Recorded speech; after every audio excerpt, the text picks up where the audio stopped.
Welcome to Hair Metal Chaos Live with the Guru and Rachelle. My name is Anthony. They call me the Guru. And hey, we're going to get Stevie Rachelle here in a second. And obviously, I'm watching myself on YouTube and I hear myself echoing all over the place, but I just fixed that.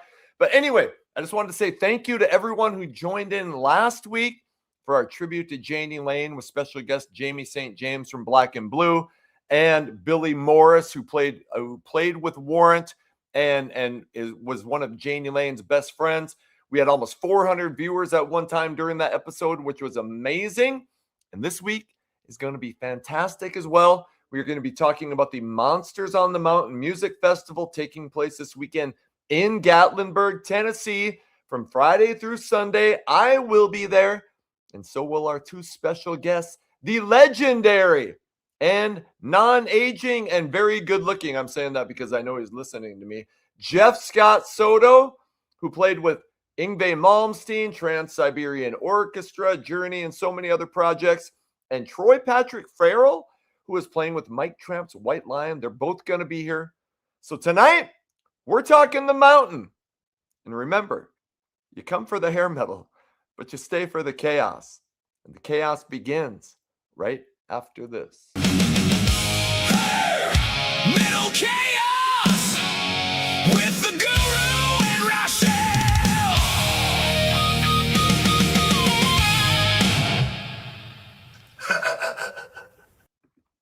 All right, let's remove Charlie. Let's add me to the stage. Let's add Stevie Rachelle to the stage. Let's make us bigger. And Stevie, can you hear me? I can hear you. Can you hear me? I can hear you. And Jeff Scott Soto, I need to text him because he needs to listen to us on YouTube. And I'm going to say that, hey, Jeff, you need to listen to us on YouTube. You're not going to be able to hear us in StreamYard. He needs to know that. Okay. Awesome. Stevie, welcome back for another week of Hair Metal Chaos Live. How are you? I'm good. And, first thing I got to say is, Anthony, I apologize. I always tell myself I got to be ready at 4:30 or 4:35. And next thing you know, I'm brushing my teeth and combing my hair. Well, okay, maybe I'm just brushing my teeth, And then all of a sudden I look at my watch, or actually I don't wear a watch. All of a sudden I realize it's 4:44 and I was like, oh my God. So I'm a little late, but I made it. So Anthony, you look amazing. I mean, you're probably like the second best looking guy on the screen right now.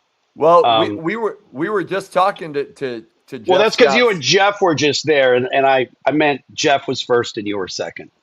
So I'll take third. Jeff was in here, and we were remarking on how he was the only one who had hair, and that even though he's the oldest of us, he's also probably the best looking. But anyway, Jeff's a tall, dark, and handsome gentleman. And he's a pretty good singer too. He's pretty good singer. Really good singer and a kick-ass interview. Anyway, welcome to everybody. We already have 150 people here in the first couple minutes. And I was like I remember when we first started this, Stevie, I was like, you know what? If we got like 150 people, I thought that would be a success. Last week, we had 390 people at one time. The week we were in at the Rainbow, we had 525. 500 plus. So and I will say this, I was looking at the numbers. All these numbers go up and down, but last week's show has the most views since we were at the Rainbow Live. Yep. And before that, it's also the most since we had Wednesday, which was week 8, and now it's week 14. So we are projecting upwards to all the people that are tuning in, throughout the show. Thank you so much. We have people coming in, logging in from all over the world. And hey, while you guys are commenting, start throwing them in the comments. Where are you checking in from? What city or state? What country? And let us know. And as Anthony said, we got a couple of guests today that are in the green room. Jeff Scott Soto and the always amazing Troy Patrick Farrell. Now, I nicknamed him that because Troy has, I would think, bar none, outside of me, the best hair in rock and roll. I mean, that Oh, guy has dude. got a mane of hair. It's like Troy is the shots of him when he's playing live and his hair is just he's just shaking his head and it's he could mop a floor and I think or his nickname should be the Lion King because he's got that yeah, huge fucking mane. yeah. Like I'm He could jealous as he shit. could mop a gymnasium floor with that hair. And he probably has. I'm just kidding. Hey, we got a bunch of people in the comments. I see Stephanie Mandel is here. Nice, nice. Stevie's girlfriend. I I want to give invited a her. shout out. I want to give it. Sorry if I'm interrupting you. I want to give a shout out to Jean Claude Van Sam, who messaged me on Twitter and dude, thanks for being here. You're awesome. I hope your day is going great. We got the Bacon Jr. show. We got Zozo Rider. We got fucking who else? We got some people, a lot of comments. Jeff Klein is in here. Jason Carter. Hey, dude, thank you for man. Jason Carter has been on a Hair Metal Guru and Hair Metal Chaos and Stevie Rachelle and myself promoting machine on Facebook. I really do appreciate that, man. That's Yeah, shout awesome. out to Jason. He's been messaging me, sent some messages. What's up, dude? He's also been plugging the hell out of us and sharing all over social media. And he actually messaged a little early, said, I got a house full, bro. Give us a shout out. So, hey, Jason and everybody that's watching at your pad, thanks for tuning in to Hair Metal Chaos. JJ Collins says, smash the like button, everyone. JJ, thanks for being back here. Schneids, your buddy who was in it, who you were an Exciter with. I've been playing his single All right, Gluttony Schneids. on Hair Metal Mansion on Rock 101 KLOL. Great song. So glad he is back here. We got Johnny 8771. I'll never be able to name all these people because there is a ton of people in the comments. Sofa King, so fucking high, is back again. He is here every week. Up in Flames is back. George Larson. I always want to shout out some people just so you guys know how much we appreciate you being here. We do have Jeff Scott Soto coming up at 7:30 p.m. Say that 3 times fast. Jeff Scott Soto. I just call him JSS. No, do it 3 times fast. Jeff Scott Soto. I think I Okay. had some Scotos in there. Mike 19, who I will be seeing at the Mountain. We are going to be talking the Mountain here. Nice. He's going to be hanging with Drummer Boy Jones, and Patrick and I are going to be there. So anyway, hello to everybody. We have 169 people in here. That is, look, Tammy Stiskel from the legendary Tammy Stiskel and Ebert. Photography. And Stiskel and Ebert. Tammy, my friend from Nebraska who does amazing photos.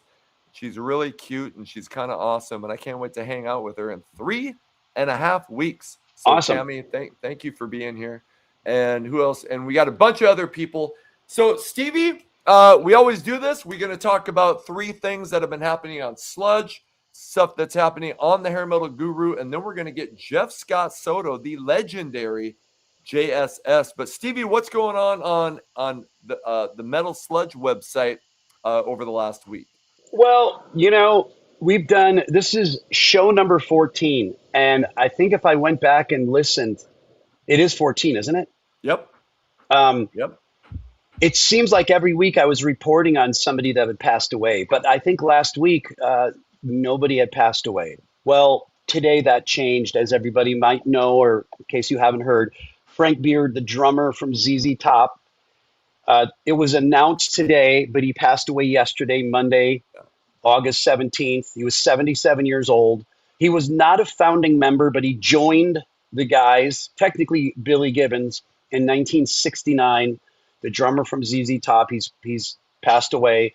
And it's crazy because, it seemed like for about the last 3 months, probably about 8 or 9 of these shows, I've had to report, on somebody dying each week. And sometimes it was a couple in a week.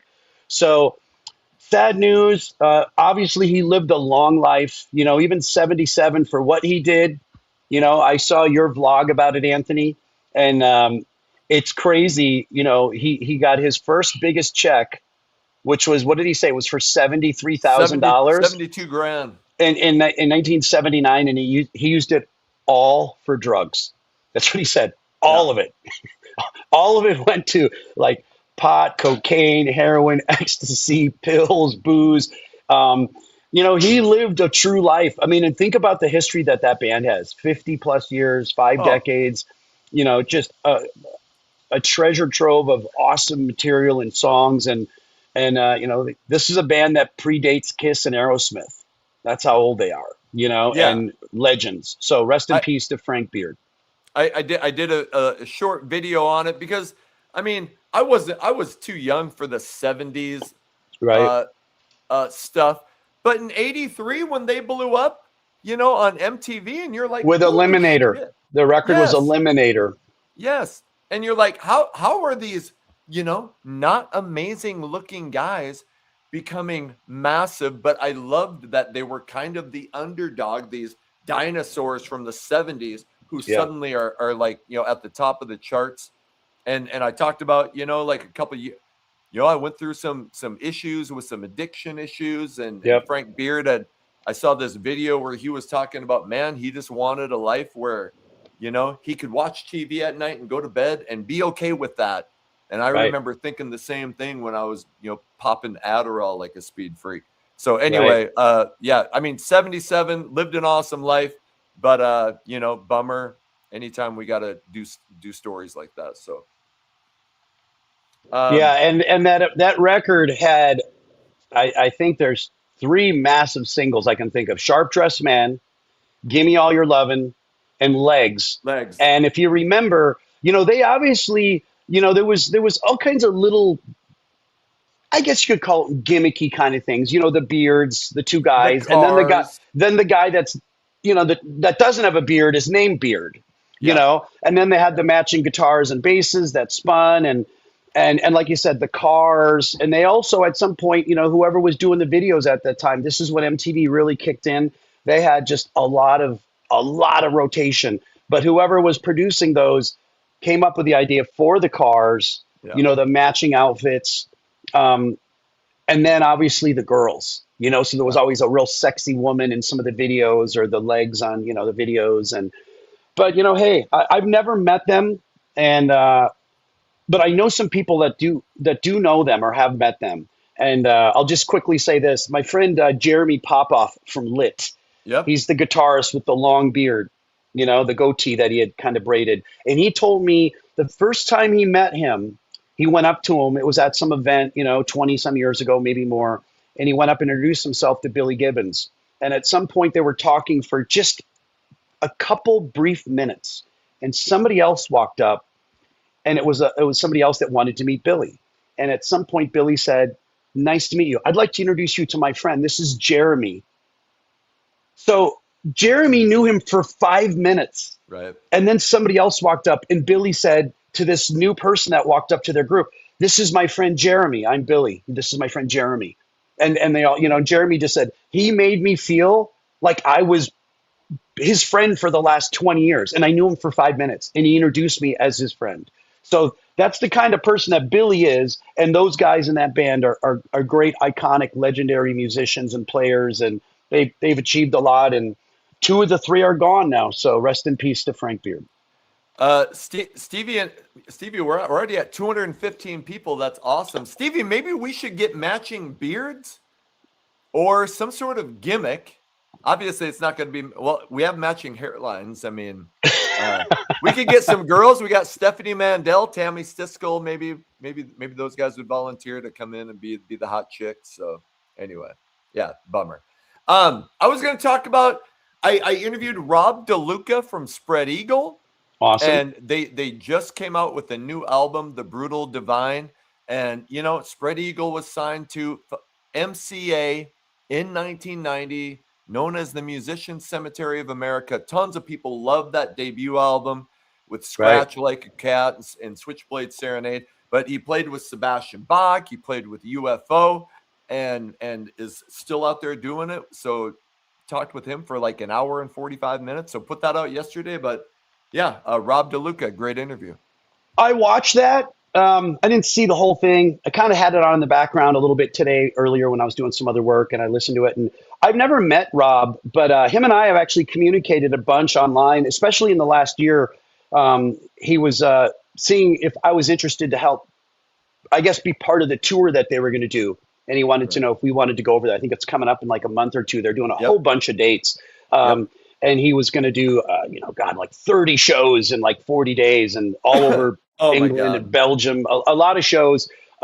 Good guy. And, I knew that he had played with Sebastian forever. Obviously, a longtime friend of mine, Brent Woods, was the guitarist in Sebastian's band forever. And I would see all the videos online or whatever with, Brent playing guitar and Rob playing bass.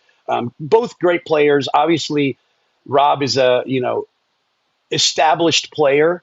Like he said, he got the UFO gig without even auditioning. Yeah. He's played with a handful of guys that, he's got his name out there. And obviously he still, Spread Eagle's his baby. So he Yeah. can play the bigger shows with Sebastian and or Yep. UFO, but I know that he still wants to play those shows and do those Spread Eagle songs with Ray and his guys because that's their thing, Yeah. and everybody that has that band, you kind of want to keep that close to the vest and celebrate it somewhat. Yeah. Totally. So what else you got going on Sludge? So let's see what else we got. I just did a plug. I talked about this a few months ago, but it's right around the corner in a couple weeks. Faster Pussycat is going to Europe. They're celebrating 40 years, and Tammy's going over there for the first time in almost a decade. They're doing a whole bunch of shows throughout the UK, including Ireland and Scotland. They're going to do some shows in Italy. They're going to do some shows in Spain. They're going to do some shows in Germany. I think it's basically almost the entire month of September. It's like September 2nd through the 28th or something. And Tammy's going over there with his band and Blacklist Union with Tony Yep. West is going to be support. And also special guest Lorraine Lewis of Femme Fatale. And Yes. Lorraine and Tony have been an item for some period now. So they're dating and they're sharing a band. So Tammy and Faster are going to be the headliner. Blacklist and Lorraine will be the support. And then, of course, there'll be some local bands. But I gave that some love on the Sludge. I talked to Tammy today. It's funny. I called him up or I messaged him and then he called me. He said, I'm driving. I said, where are you going? He said, oh, I'm going to Amazon. I got to drop off some returns and I'm going grocery shopping. And it's so funny because I said, dude, how funny. I was about to leave and I had to go do a return at UPS for Miss Stephanie Mandel. Hi, honey. And go to the post office and the grocery store. So I was like, how funny. We kind of laughed, He was going to return some packages and go grocery shopping. I was doing the same thing. But Am I doing I a gave, podcast with my grandma or what? Because this is kind of but embarrassing. hey, it's life, Kidding. even Tammy Down, a gutter sleaze rock and roll singer from Hollywood. Well, technically Seattle by way of Hollywood, does his own grocery shopping. So, but yeah, we had a little chat and I'm all for it. I love those guys. The guys in Faster are good guys. And Tony's a good guy. Lorraine's a sweetheart. And everybody get ready to go see those shows. It's going to be packed. It's going to be a great time. It's their first dates almost in a decade pre-pandemic. And they don't get to those areas very often. Spain, Italy, Germany, Scotland, Ireland, all over England. Go do it. Support those guys. Huge Faster Pussycat fan. I love Tammy Down. I think he's one of the cool guys of that scene. So I'd love to interview him at some point. Hopefully we make that happen. But yes, if you get the chance to go see that, absolutely do.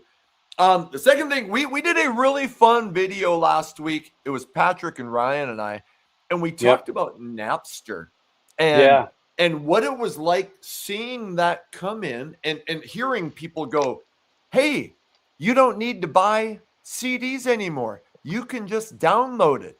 And we talked about like seeing it come in, whether we used it or not, and whether we felt guilty about it or not. Because like if you're a major music fan and you're going, well, fuck, I'm not going to buy that CD that I would have bought before. I'm just going to illegally download it. Right. And then, we talked about like how the scene and how we consume music changed since Napster and LimeWire, all those came around. So it was just a really fun conversation, and yeah, go check out that video. And that exact period was 25 years ago, at the end of 2000, early 2001, I released American Hairband when that was the comeback song after Tough Mhm. had, I had relaunched the band in 2000 for Y2K. And the original idea, I was going to call the band Tough 2K, Right. kind of like Power Man 5000, like Tough Right. 2000. But that Napster thing, I remember being more siding with Lars because at that point it was starting Totally. to affect me, and I saw that because Yeah. when I put out American Hairband, it became a viral hit. And it got played on P1 stations, P2 stations. It was doing smash and trash on the Riff in Detroit and, Texas, Dallas, St. Louis, Minneapolis, Atlanta, even K Rock in New York played the song. And at some point, people loved the song and they were whatever it's called, Napster, LimeWire, whatever these sharing services, the song started appearing Yeah. on all these threads. And you could tell how many times it got shared. It was like crazy amounts. The CD sales still were really good, but had that not happened for a couple more years, I had some interest from some distributors that wanted to pick up that record, and Yeah. they thought the projection was they could have sold upwards of 100,000 records Right. because that song was just so hot, and it was like the beginning of the year. The end of the day, it definitely affected me, and how ironic the song American Hairband is actually, taken from the roots of Sad But True by Metallica and Kid Yep. Rock. So either way, And Metallica led the lawsuit. So yeah, that exactly. was Shout out to Lars. there you go. Yep. And I was on his side. I'm like, fuck, who's gonna stand up for the artists? I don't want my favorite artist to not Right, release music anymore. I right. mean, so what's what's your third thing that you're gonna talk about? So my third thing I'm going to talk about is I did a little post the other day. Donnie V, who kind of comes out of the woodwork, a handful of times a year, and every once in a while he says something that really stirs the pot. Well, he basically is accusing Chips Enough and the band of, he basically said, hey, they're giving Britney Spears a run for their money. Sounds like the CD, and implies that, it's his voice being used or samples, Yep. the keyboards, backgrounds. And so I did a little article on it, and I know Chip well. I know all those guys. And I will say this. I met him in '89. The first time they came through, Tough opened up for them at the Marquee in Anaheim. And Chip was great to me. Derek Frigo was cool.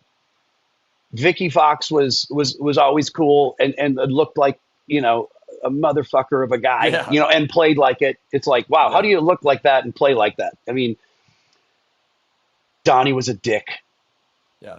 Donnie's been a dick to me across the board, 89, 91, 95, in Chicago, in LA, in Cleveland, backstage, in a crowd, you name it. He's always been a dick. Is he talented?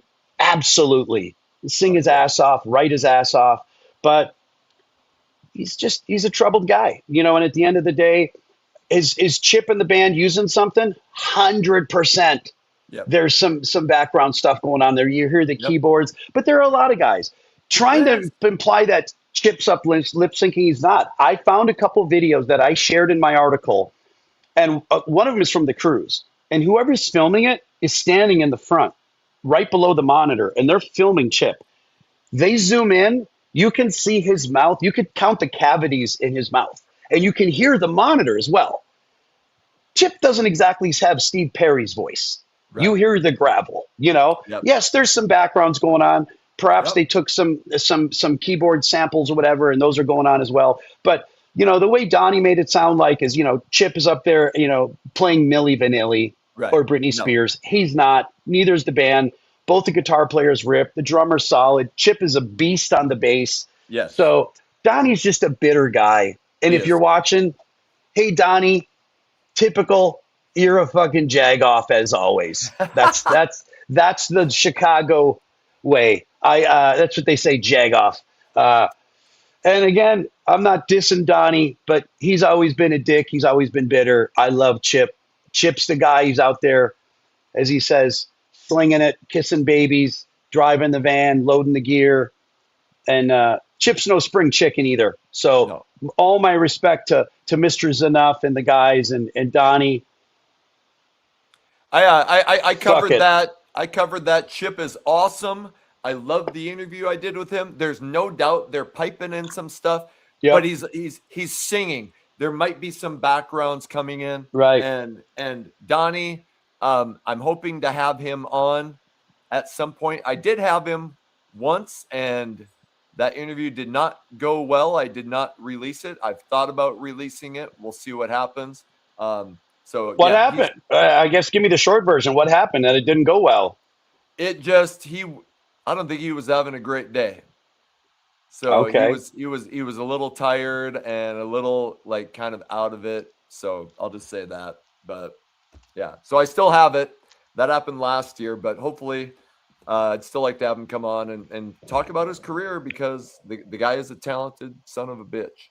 And Right. I will say the third thing that I was going to talk about is I did a video on Ricky Rocket and the Rocket Mafia playing the Whiskey A Go-Go Friday night, and they had a couple special guest stars. Mick Sueda from the Bullet Boys came up to do Talk Nice. Dirty to Me. Nice. And fucking A, if Stevie Rachelle from Tough didn't get to do the encore, nothing but a good time. So I did that video. Stevie, how was it going up on stage with Ricky Rocket, especially after all those years of being told that you were a Bret Michaels clone anyway? Well, I will tell you this. I'm myself, my girlfriend Stephanie and I, we were already going to go. Yeah. I actually messaged, I sent a message to Stacy Blades. I said, hey, bro, I think we're going to come down to the Whiskey. And I asked Jake, so he said, no problem, I got you covered. And Stephanie, she's friends with Ricky. So am I. But Stephanie's known Ricky since they played the club. She knew him since she was a young girl. And she said she told Ricky as well that we were going to come down. Well, on Friday around lunchtime, Brandon Gibbs sends me a message. He said, hey, bro, I need to talk to you. Can you take a call? And the first thing I thought is, oh, shit. Did Brandon get stranded in Iowa? You know, because he lives in Iowa and he's a father. He's got a daughter. And I'm thinking, did something happen? And is his plane stuck? You know? And they're like, hey, who can we get? You know? So I really thought there was a chance that Brandon was going to say, can you sing our set tonight? Which I probably could have faked myself through, 6 or 8 of those songs. But Right. then he said, give me your number. He gave me a call. We've chatted before, but I guess he hadn't had my number. And he just said, hey, do you want to come down tonight? I said, I'd love to. We're going to come. And he said, we want you to come up and do a song. I said, which one? He said, nothing but a good time. I said, when is it? He said, it's the encore. It's the last song. We're having Mick Sueda up as well to do Talk Dirty to Me. And I said, dude, I'll be there. Let's do it. I'm in. And so we went down. Stephanie and I, we went to the dressing room pre-show, hung out with the guys, chatted, caught up with Ricky. And then we watched the show and hung out with a bunch of other friends and got up, and it was a great time. It was nothing but a good time. So it was a lot of fun. I did a video on it, and Awesome. it was a great performance. I love Ricky Thank you. Rocket. The guy I got to hang out with him in Los Angeles. He's done 2 interviews. He's been awesome. I did point out the fact that only if Bret Michaels does not,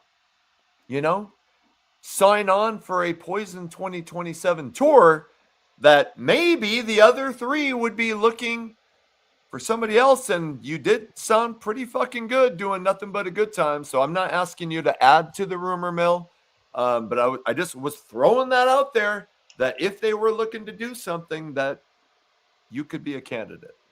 Well, hey, I got the call from Bobby Dahl in 2006 I know. after they had the dust up in Atlanta. And it was an interesting 36 hours or 48 hours. But at the end of the day, and I guess I wasn't the only one. I guess they had talked to Johnny Solinger as well. And I think Johnny Solinger was even there. Maybe he was Skid Row had done some shows they're in Tennessee or somewhere like that, maybe Arkansas. And either way, they obviously made up and did the rest of the tour, and it's all good. But hey, and I could play I Won't Forget You and Every Rose as well. I can strum a few chords. But with that, let's get these other good-looking guys in here. Jeff and then Troy. I'm sure Yes. Everyone's And fed up with us. So And we will get to your comments. I know there's some super chats and stuff, but let's bring in the well-coiffed, young-looking, amazing singer, Jeff Scott Soto, to the show. He's fucking. Oh, there hey, you what's go. up, man? I was listening to these two bozos on some interview and I fell asleep. Jeff. Listen, I can't hear you guys. We're already starting off on the on the normal foot that we're used to on your channel. I cannot hear you. You cannot hear me. for real? I'm going to refresh. I'm going to get back on. Refresh. Yep. And that's where the chaos comes in. All right. Don't worry about it. Chaos. I will show you the first, as we're waiting for Jeff to come back in. Chris Bergloff, Bergie, who is in North Dakota, says, Guru, please tell me you're going to see Tora Tora when you're on the mountain. Chad and I interviewed Anthony Corder. They used to do a podcast. What a great guy. Say hi to Jones and Patrick for me too. Wish I could be there. I wish you could be there too. I will absolutely be going to see Tora Tora. And I just talked to Keith Douglas from Tora Tora. We are talking about doing an interview at some point. So I'm hoping to meet up with him and as many of the band guys and the fan people when I get to the mountain. So Bergie, thank you very much. And let's see if that refresh action helped us. Jeff, I can hear you. I can hear you and see you. Perfect. Well, Perfect. maybe you don't want to see us, but as long as you can Oh, come hear us. on. Look at these two fine-looking gentlemen. Look at this. Anthony, why don't we put Jeffrey in the middle and let's There you sandwich go. him?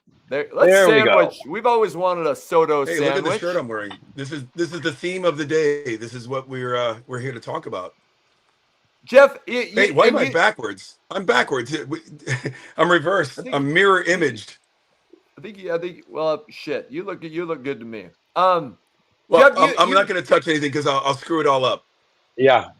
Don't worry about it. So I that gotta does say Steve. Monsters on the Mountain, which they call it just the Mountain now. This is when it was I originally know. started.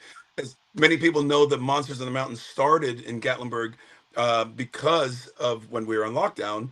They wanted to have the Monsters Rock Cruise, so they decided to do the land version of it, kind of like what Kiss is doing now in Vegas recently. Instead of going on a boat, they're doing it on land. And that's what the mountain's all about. And, God Very bless cool. Larry Moran and Gino and April, everybody over there, just fantastic people, just constantly giving me a platform, giving us a platform, Jason Bieler and I, a platform to do our thing. I've been on there with Wet. I've been on there with JSS, with Soto, with Saigon Kick. And it's just nonstop. And it's wonderful to be part of both avenues, the mountain and the Monsters on the Monsters of Rock cruise.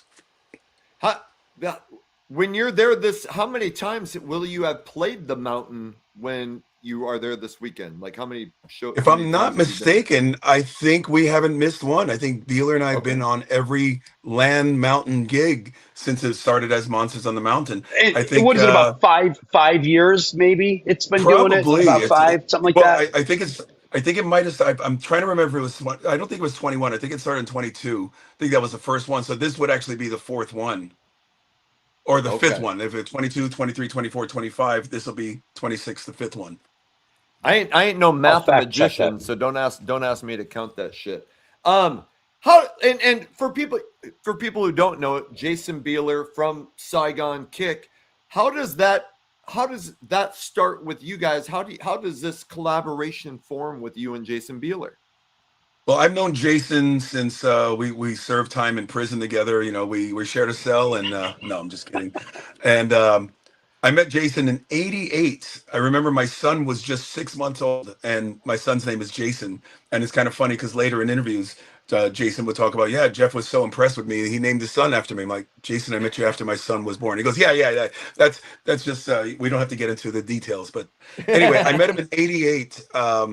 Funny enough, I was actually moving into a new place. While I was unpacking boxes, I got a call from Wally Voss, who was a bass player from Yngwie Malmsteen at the time. And he just said, hey, I got a friend, there's a student of mine, bass student, and he's thinking of moving to LA, and he's looking for a gig. And I said, as a matter of fact, hey, Charlie, chill. I didn't know if you guys could hear. Yeah, Charlie's barking at the neighbor dogs. So Wally asked me if I knew of any gigs I could refer him to. You know, he's up and coming. He's kind of starting up. He's not a pro yet. He was still working his way up. And I was actually at the time working on something that was supposed to be my first solo outing. And I said, hey, you know what? I might need a bass player. Give him my number. So I got the call. He came out to LA. We met. We hooked up. I checked out his style and he was playing on some of my stuff in my pad, and I realized he wasn't quite ready yet to get into a situation like what I was doing. Right. He obviously had the potential, and he was working with Wally, and I knew he was in good hands with Wally.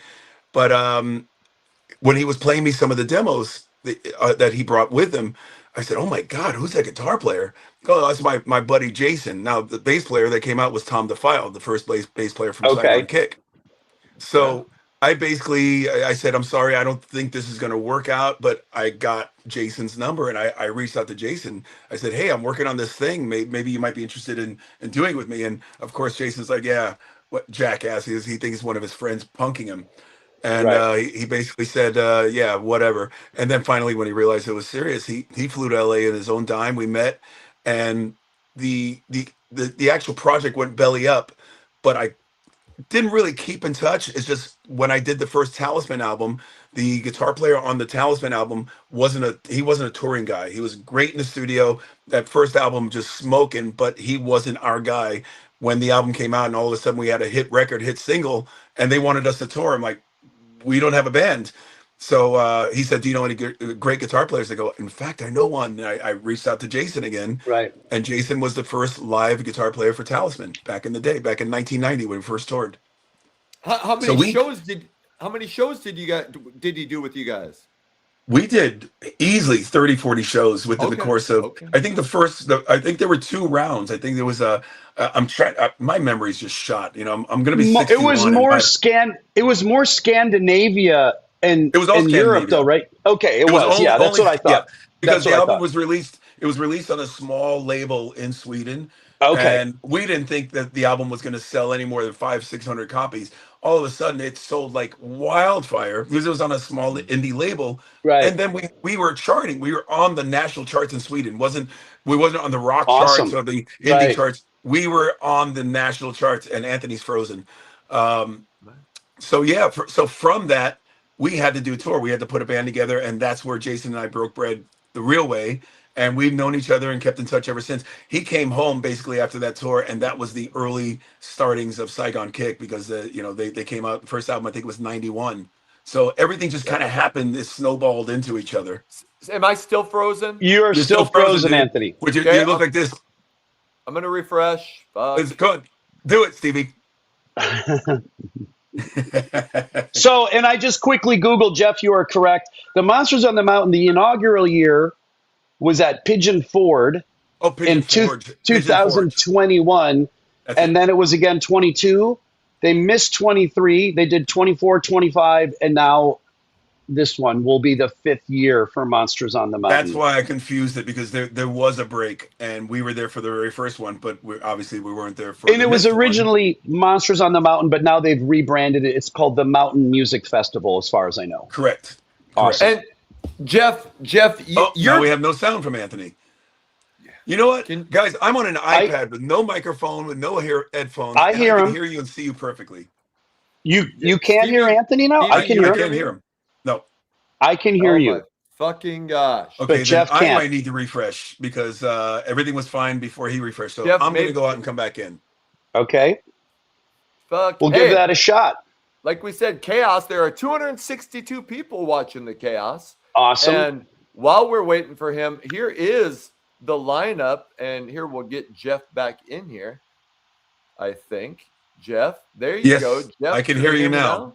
Yeah. Okay. This is I guess when one of whack us drops shit. out, because when we were doing the test earlier, when you put me on backstage again, I lost you completely. We've had this for the last 14 weeks. There's always been a little bit of a sketchiness, one way or the other. But hey, we do this for a couple hours, and there's a couple of brief minutes here and Yeah. there. But for the most part, these 250 plus people that are here are going to stick with us, right, everybody? And hey, That's right. because our Hey, you fans know, are it's the the pitfalls of best. doing it live. You know, with live, you never know what could happen, and shit Right. happens. It's just the way Live it goes. live without a net. Jeff, and here's a Look at good that. picture of the upcoming Soto Beeler show. That was me and Jason at the Coldplay show, as everybody remembers. Yeah, that's right. That's right. You can expect more of this this weekend in Gatlinburg. Everyone, I hope. Let us know in the comments if you are going to Gatlinburg. I'll be showing you some of the merch that I'll be handing out to people here shortly. But Jeff, Speaking of merch, so, that would make a killer shirt. I mean, oh fuck, it would. Jason and I we're proponents of PDA. You know, we That's love that right. public display of affection, and that would make a lovely souvenir shirt, even a coffee mug, I think. Hell yeah. I disagree. I think if you had your shirts off, it would probably sell That's much right. better. That's right. True. Rumor has it I'm invited to the hotel room afterwards with my video camera to see what goes on behind And your the shirt scenes, off. Yes. and my shirt off behind the scenes of a Soto Beeler show. There are 200 now. It's 248. There was 250 people here. So Yeah, that that's is because I'm awesome. here. They saw my mug and they said I'm out. Yeah, right. Yeah, right. So what music are you guys playing? Saigon Kick? Are Well, yeah, you playing a I variety? actually I wanted to kind of elaborate on that because I was telling the story how Jason and I hooked this whole thing up. It was around 2000, I'm going to say 19. Every time Jason, he started doing his songwriter acoustic thing, you know, he just wanted to walk away from Saigon Kick, but he had a lot of really great songs, and he realized there's people that still want to come and see him sing and play these songs. So he decided to do it stripped down, just him and an acoustic guitar, and travel across the country. Just none of the dealing with losing suitcases and losing band members and all these costs and all. It's just him and a guitar and his songs.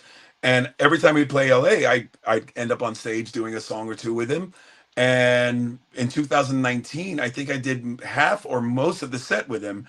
And we realized we've always had that kind of chemistry. We've always had that kinship of I can read his mind. I know where he's going with something, and that's the important part of doing any kind of partnership. I mean, you guys obviously you're starting to get that kind of kinship together as well. Yep. We already naturally had that through the years that we've known each other. So from that, he said, you know what, we should actually do more of this together. So I think it was around 2019. It was kind of when Sons of Apollo was on a bit of a hiatus. I said, you know what, just to have some fun and stay busy and do these things with Jason, I climbed aboard and I haven't looked back since. And we built it onto this amazing little thing. We I don't even call it an acoustic show. There's more comedy than there is music, and it's not. It wasn't meant to be that, but that's just the way it is. Especially when Jason with a microphone is absolute brilliance. His wit, his intelligence, everything is always so fun and so interesting to watch. But when you put the two of us together, it's kind of like Martin and Lewis or Abbott and Costello. We bounce off each other, and he's just so smart with his wit, and I'm just a goofball. I don't even know what I'm doing. He's really dry, Yeah. real sarcastic, like you said, super witty. His Very intellect is off the charts. And Yeah. it's funny because, I've known Jason forever. We've never hung out a handful of times here and there, but I can read him and I know that he's the kind of guy that, he might say something and you're thinking, is this guy being a jerk to me? Or is he, Right. he's basically kind of checking you, which George Lynch does that as well, Yeah. but Jason's great. I got to ask you this. I'd like to say that Jason and yourself, but Jason is basically a jukebox. If you said, dude, let's play Whip It by Devo, or, I Don't Like Mondays by the Boomtown Rats, he probably could think about that for 10 seconds and start playing part of the verse or the chorus, right? He's just that deep, right? He's just a musical jukebox.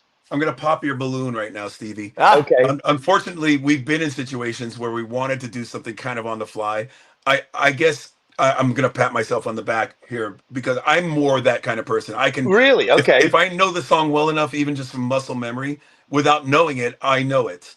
I can even pick up a bass or a guitar and know it. It's like I can get it within a few seconds. The law of obvious.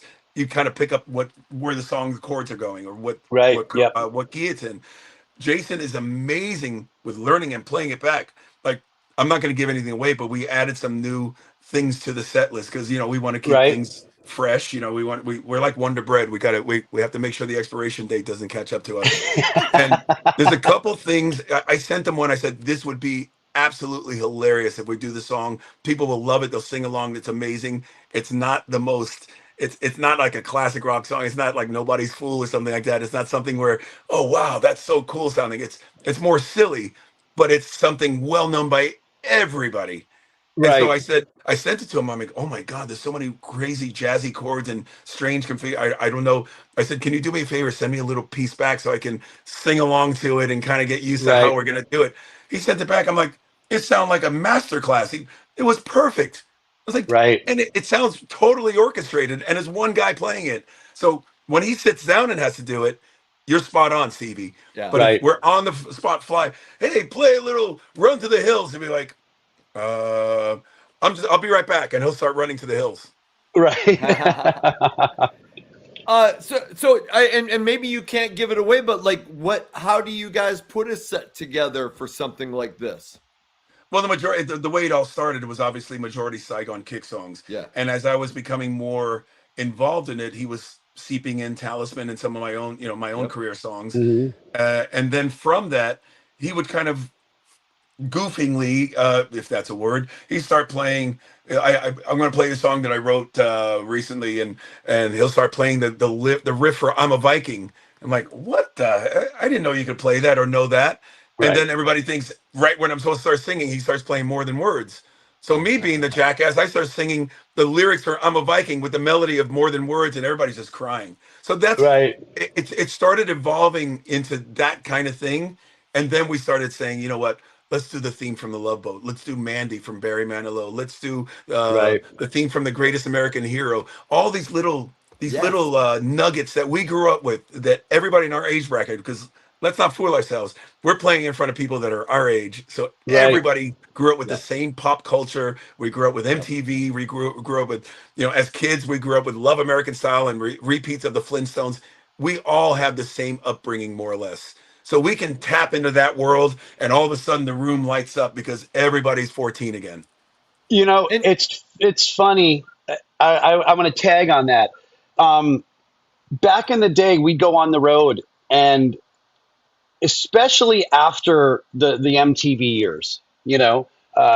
when the grunge thing hit, we're on tour, and at some point, we'd play a couple of songs a night that I would play acoustic on. I Hate Kissing You Goodbye, maybe Better Off Dead, and So Many Seasons. But between those, while the guys were tuning, I would always start to improvise. And there's videos of me, I would do, Here's a Story, but a Lovely Lady. I was just gonna say Brady I would Bunch do is a go-to. Brady Bunch. And by the second line, I had The whole crowd 500 people or whoever was there, everybody sang it. And then we'd break, and everyone would be laughing. And then I'd go into Puff the Magic Dragon. And I would have the Vic Theater in Chicago with 700 people singing, Puff the Magic Dragon, live by the sea, frolicked in the open light. And everyone's like, and my band was always like, what the fuck are you doing? And I'm like, dude, everybody's having a blast. Exactly. Then I was doing That's what Gilligan's it's about. Island. I did Gilligan's Island, Brady Bunch, Puff the Magic Dragon. Those three were like mainstays. I did them almost every tour. And I'd add different stuff, and people would be like, and of course, I'd only do like 20 seconds of it. But by the second or third line, I had the entire crowd singing it. I'm like, we don't have 10 hit songs. We got 2 or 3, I mean, that people really knew, Now, to tap on what you're saying, that's our magic sauce. Exactly what you said. You do 20, 30 seconds of the song. You have everybody reeling. But if you give them any more, it starts getting, okay, now it's getting tired. Exactly. So this is what we do with our songs, those songs. We give we do like 30 or 40 tidbits of different things. Yeah. And everybody's like, play more.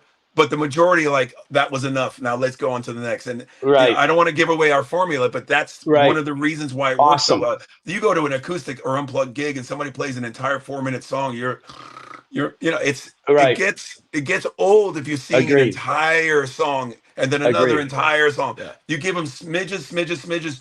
They felt like they saw a 4-hour concert, and with all the belly laughs that we throw in, it's just a good time. It really is awesome. A good time.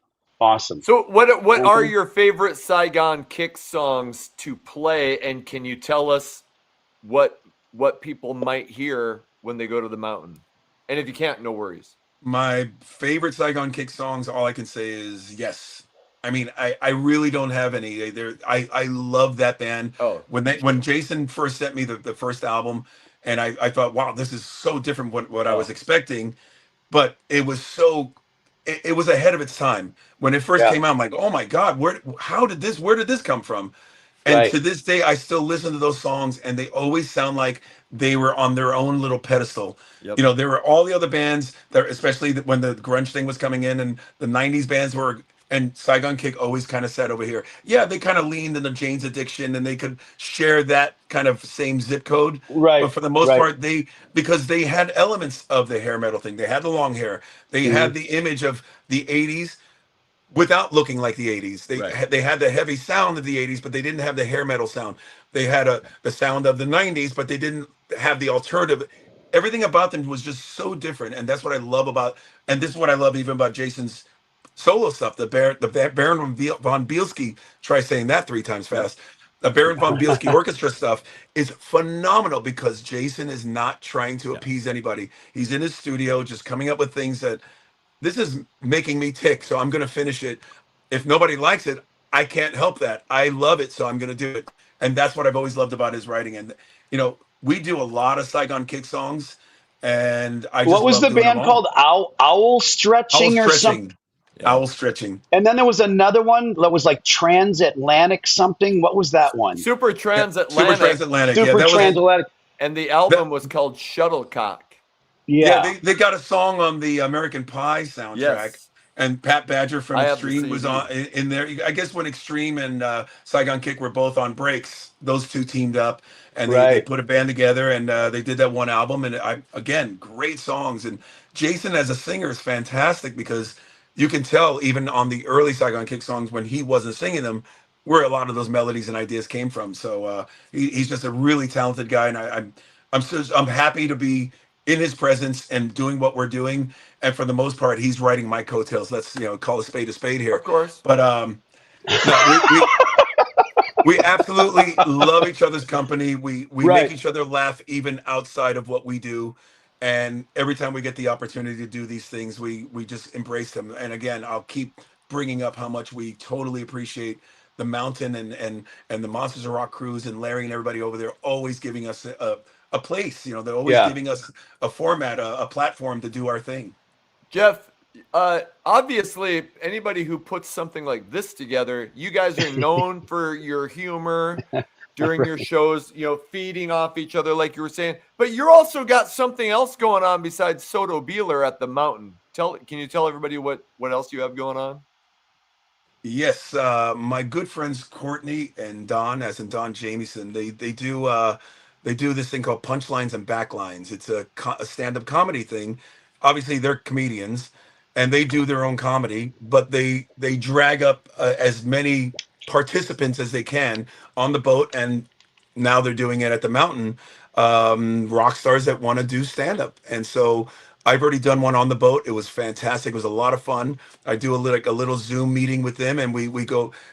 Basically, they interview me, kind of like what we're doing here. They'll ask me questions, and they'll Right. take these questions. They'll write a whole routine out of that, and then from that, they'll have me do like a read through. And they want to feel it. They want to feel it like they're watching me do stand up, and whatever sticks, we keep.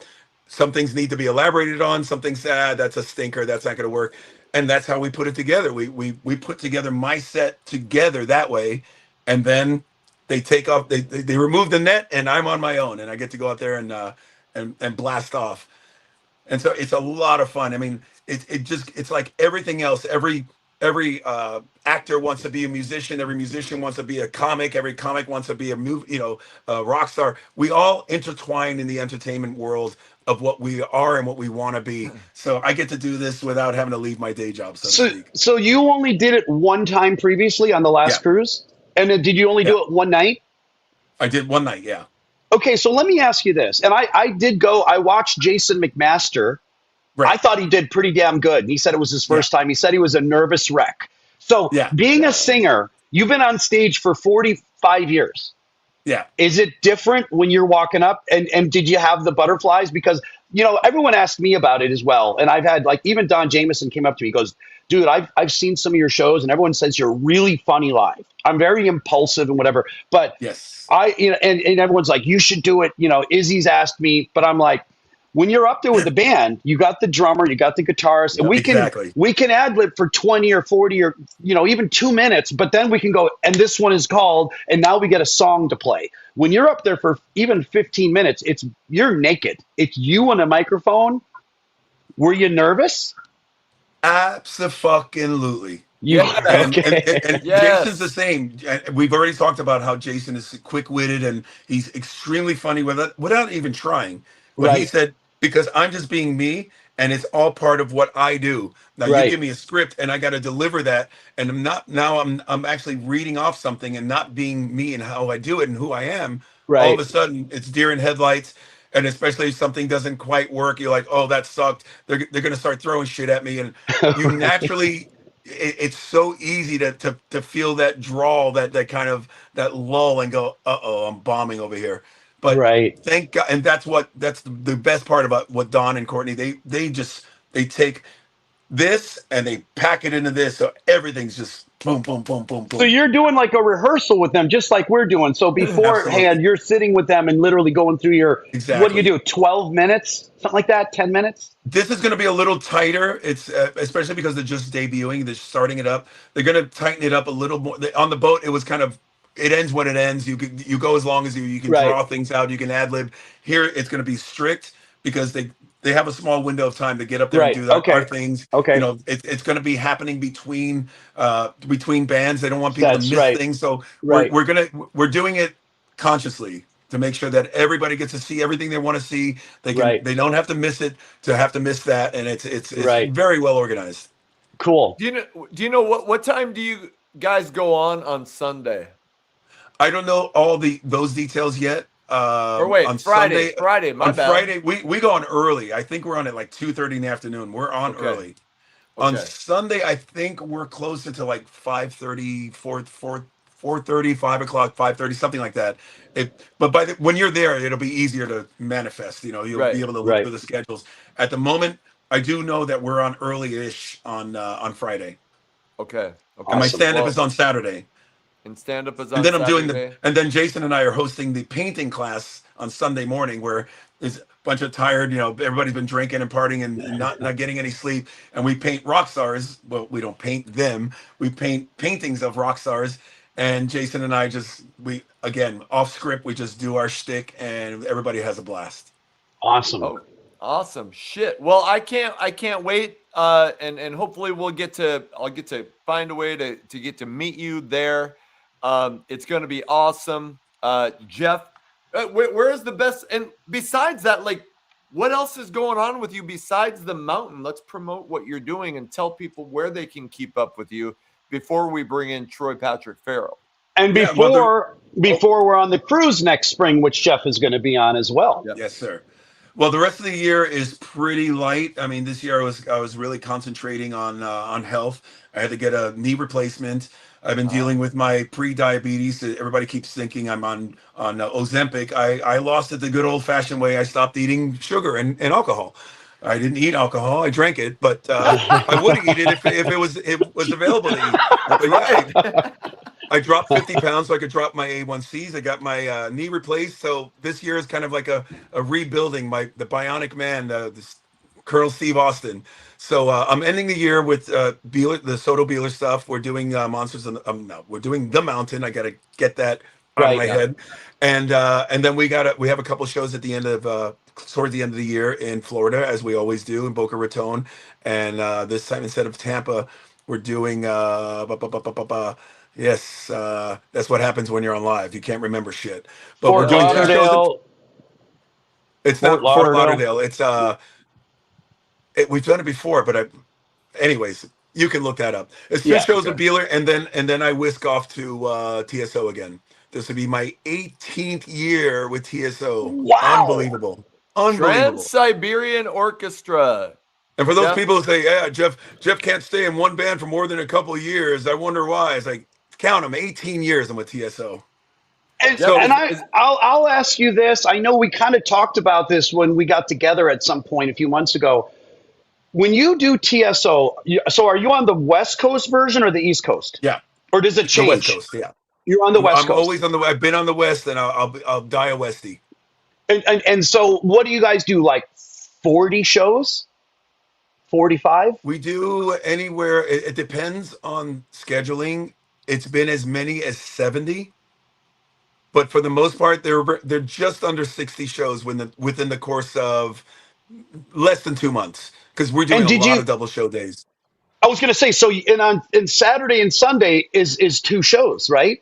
Oh, it's pretty. When we get close, when we get in December, it's every day we have a show. It's 2 shows a day. We have two days Wow. off, so sometimes we'll do 5 days in a row of doubles. But the And beauty, Wow. the whole the concept behind TSO, why it works, why nobody burns out, why we have multiple singers. So one person only has to do 2 or 3 songs, maybe one song maximum. You only have to do that one song twice a day and some background vocals. You don't lose your voice. You get to stay right. fresh. You don't get hoarse. You don't feel that same the grit of touring where, oh my God, I gave it all last night. I got nothing tonight. I got 3 more in a row. You never have that with TSO. That was the beauty behind Paul O'Neill's vision and putting that kind of band together. How long is the show? 2 hours? It's over 2 hours. It's sometimes clocked in closer to 2.5, but they try to keep it around 2:15, something like that. And then there's how many singers? 5? There's 10 of 6? us total. 10 of us 10 total. different singers. 5 girls Okay. and 5 boys. Yep. Wow. That's amazing. And so like you said, you'll do lead on 2 or 3 maybe Yeah. in a show, and then The you do most I ever background on a did was few 4 more. songs per show, and again, Okay. they're in the comfortable range. I'm used to touring with Wet and Talisman and singing everything starts here and it can only go there. With Right. TSO, everything's kind of here and it stays here. It's a really comfortable placement in Awesome. my voice where I don't have to worry about it, man. I love that about TSO. I get to sing my heart out, but I don't have to worry about straining. I don't have to worry about am I going to be able to hit that today? And that's it's great. And you belt out for that song, then you can go backstage and relax for 10 or 15 minutes, change into whatever, and then you get No, ready for your next? No? I sing a lot. I do probably 7 or 8 more appearances back and forth, singing background on other songs when I'm not singing lead. And So then in you're just on the side of the stage, like with a the side couple of of the other stage with singers. You're not like front and exactly. center, so you can kind of Right, relax a right. little bit. Right. Ish, Okay. yeah. For the Yeah. most part, there's a lot of back and forth. There's not a lot of sitting down and just relaxing and chilling Right. because you always Okay. have to be ready for the next one. So Right. you're always Okay. on call, so to speak. But again, it's a well-oiled machine. We've got it down to a science, and the band is always kicking on high gears, as are the singers. So Awesome. Jeff, surely the entire orchestra isn't trans, right? No, I'm just kidding. they are I'm not, sure you've heard that joke before. they are not, and don't call me Shirley. Jeff, where is we got to get Troy in here? I'm sure I can Yeah. see his lion's mane but Jeff, where is the best place for people to keep up with what you're doing and where is that? I'm on X. I rarely use it though because when they removed it from the automatic posting, I was always posting one thing and they would go into the other Yep. areas. So I'm on X, but I'm mostly on Instagram and Facebook. Okay. If it's got the blue badge, it's me. If it doesn't have the blue badge, it ain't me. JeffScottSoto.com is still there, but for the most part, that's only updated through my socials. So it's better to check out my socials. That's the more direct, Awesome. up to date stuff.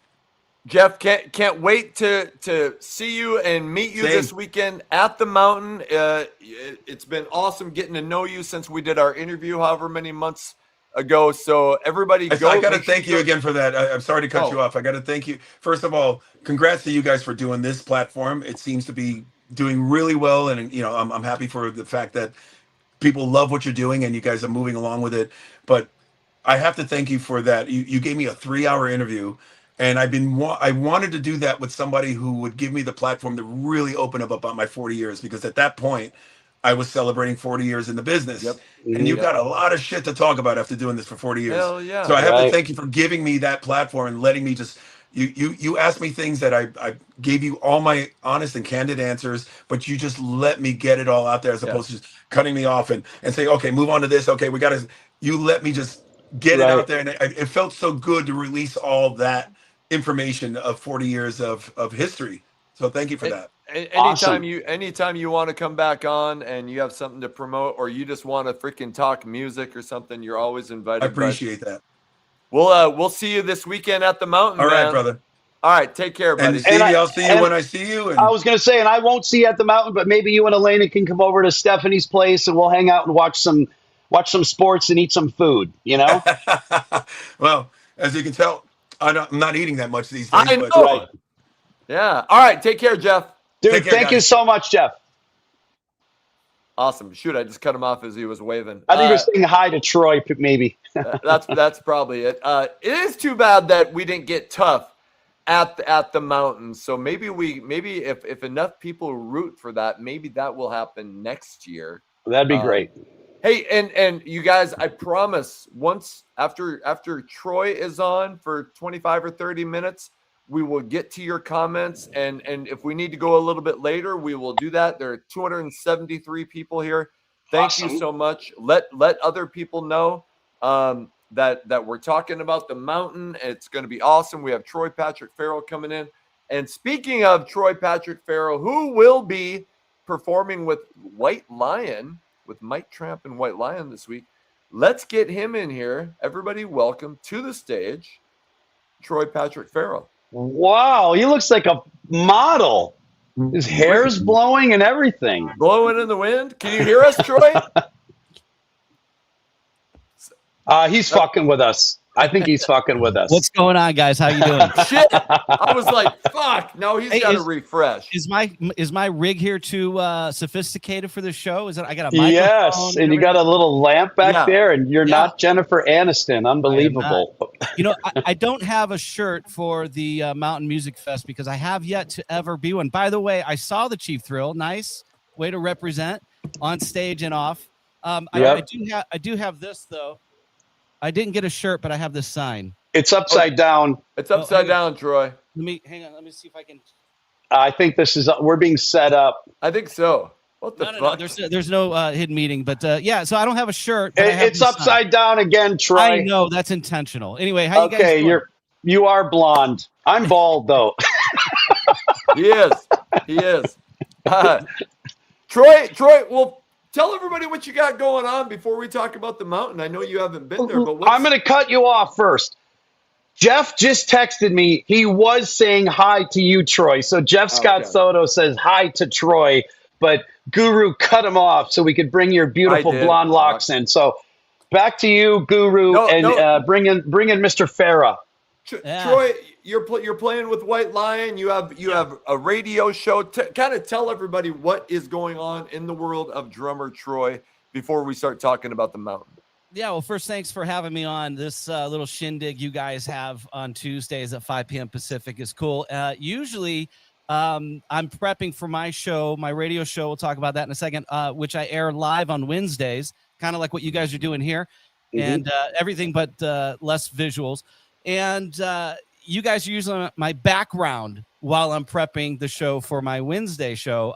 But today I'm not prepping because I'm actually on the show, which is totally amazing. So I appreciate that. But yeah, back with Mike Tramp since we put the version I was in from 05 to 09 to bed in December of 2008 technically.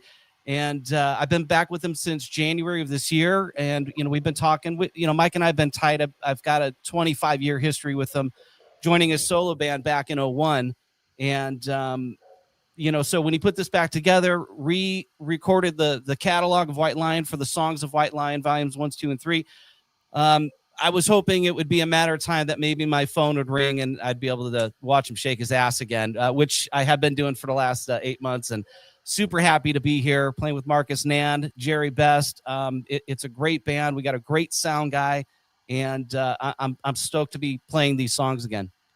Awesome. You guys are playing a lot. Like I saw you last year in Fargo, but you guys are playing a lot of shows, aren't you? Yeah, it's getting busy. It's starting as it starts getting into the holidays and the end of the year. It's starting to slow up a little bit, but we still have 4 or 5 shows on the books. We have the Mountain on the 22nd on the Summit stage at 5:10 p.m. and then in September, we're going to be in Mesquite, which is just north of Las Vegas, on the 5th with Firehouse at the Casablanca. And then on the 6th of September, this is one of those dartboard routings, but thank God for airplanes. We're going from Mesquite, Nevada on the 5th to Schaumburg, Illinois, just outside of Chicago on the 6th for Labor Day weekend with a show for the city of Schaumburg. And we'll be playing with Warrant there. So heaven forbid any delays on our air travel. We will rock in 2 cities over the course of 2 nights, 2,000 miles away. And that's a hometown gig for you. Yeah, Schaumburg would be hometown, home of the Jagoffs. Yeah. And Schaumburg is also home of the, I'm guessing it's not there anymore. Chances are, yeah. I don't think it's there anymore. That was a club. We played that legendary. back in the day, 90, 91, something like that. Yeah, I think we played there with Odette. I don't know. Odette was a Chicago band that was pretty popular. And I remember playing all the Stay Out West and Thirsty Whale and, cut my teeth playing the burbs of Chicago. And it'll be cool to get back to Schaumburg and have my mom and my family out there on the big stage. Yeah, it's stoked, awesome, man. Well, first of all, I hope that you'll come on for an interview because I would love to do an in-depth history of Troy Patrick Farrell because what bands were you in back in the day? Can you give everybody maybe just a brief run through so people who are here can kind of catch up on knowing what your history is about? Yeah, when I started playing in Chicago as a teenager, I was in a band called Brat, B-R-A-T, and with an exclamation point. And we were one of the only bands from Northwest Indiana that actually said we were from Indiana. And we really played up the Hoosier and, we took pictures with cowboy hats and hand our mouth because other bands in the Chicagoland area, but not necessarily from Chicago, would always say they were Chicago's hottest whatever. And I'm like, well, you're just like every other band and you're from Highland, Indiana. So Are you from Indiana and not Chicago? Correct. Yeah, I was born in Hammond, Indiana, which is the region, Northwest Indiana. And I can get to the city of Chicago in about 20 minutes on the Skyway. So I'm pretty much from Chicago, but grew up in Indiana on the other side, 219. So you're basically you and Axel are from the same hood, and DJ Ashba, all Indiana guys. Yeah, they're more south than I am, but yeah. So after Bratz, I graduated and I moved to California in 1992 in spring, and so throughout that history of 22 years in California, I've played with all sorts of bands, Hookers and Blow and Bang Tango and Pretty Boy Floyd and John Corabi Solo, Janie Lane. I was in by the way, great tribute the other night or last week. Janie Lane, played with him in 2006. He's the only guy that's ever fired me. Janie did? Yeah, I got fired from Janie's band. Tell us the story. We got to hear the story. It's not a big story, and it was probably more Abby, his manager, Abby Steinman, right, who fired me. But I have a tendency to get too involved in things, and we're playing some clubs that, in the area of Hartford, Connecticut, and in New York, and some places that I was playing with Alex Grossi, Dizzy Reed, and stuff. So I knew all these people, and unfortunately, Janie wasn't in a great spot when I was with them. I got the unfortunate Janie. We'd show up at the airport. And we wouldn't see him, but the band was there. It was myself, Chad McDonald on bass, and Dario Lorena as a 17-year-old shredder who's now with Black Label and Zach, and Dark Chapel, great new band. He's singing too, by the way. Mm-hmm. So we'd show up at the airport, and Janie would be coming in from somewhere else, and we'd see the one bag on the carousel, and nobody getting it, and we knew. After that happened once or twice, we knew, well, Janie went to the airport, he checked his bag, and he left. And he did that on multiple occasions. But, I cared about him. I didn't want to be out there playing with a drunk Janie Lane. It was sad because he was one of my musical heroes, And I was like, God, I'm playing with the guy that wrote Uncle Tom's Cabin and all these great, it was a huge gig for me. Right. And it was such a bummer because it was such a shit show. And I think I can save people and make it better. And you can't, I couldn't do it. Nobody could. And I think, I just meddled too much. I should have just been, just go along with it. Don't say anything. But I can't watch people spiral and not say anything, Right. And so, I hold the firing with a badge of honor. And we did have some good shows where Janie was on top of it. There's some video out there of one of those shows at Mulcahy's in Long Island. And then, I ended up seeing Janie some years later, not long before he passed away, at Howl at the Moon on one of those Wednesdays. Yep. And he was sober, shy, just wanted to play his guitar, and he apologized. He didn't know what he was apologizing for, but he was apologizing. He was going probably through that step in his life where Right. God, I was probably an asshole to everybody, a letdown to everybody. I'm just going to apologize. And I said, listen, you don't owe me anything. I just care about you, and I just wish you the best. And it wasn't much longer after that he passed away, and it was just such a damn shame.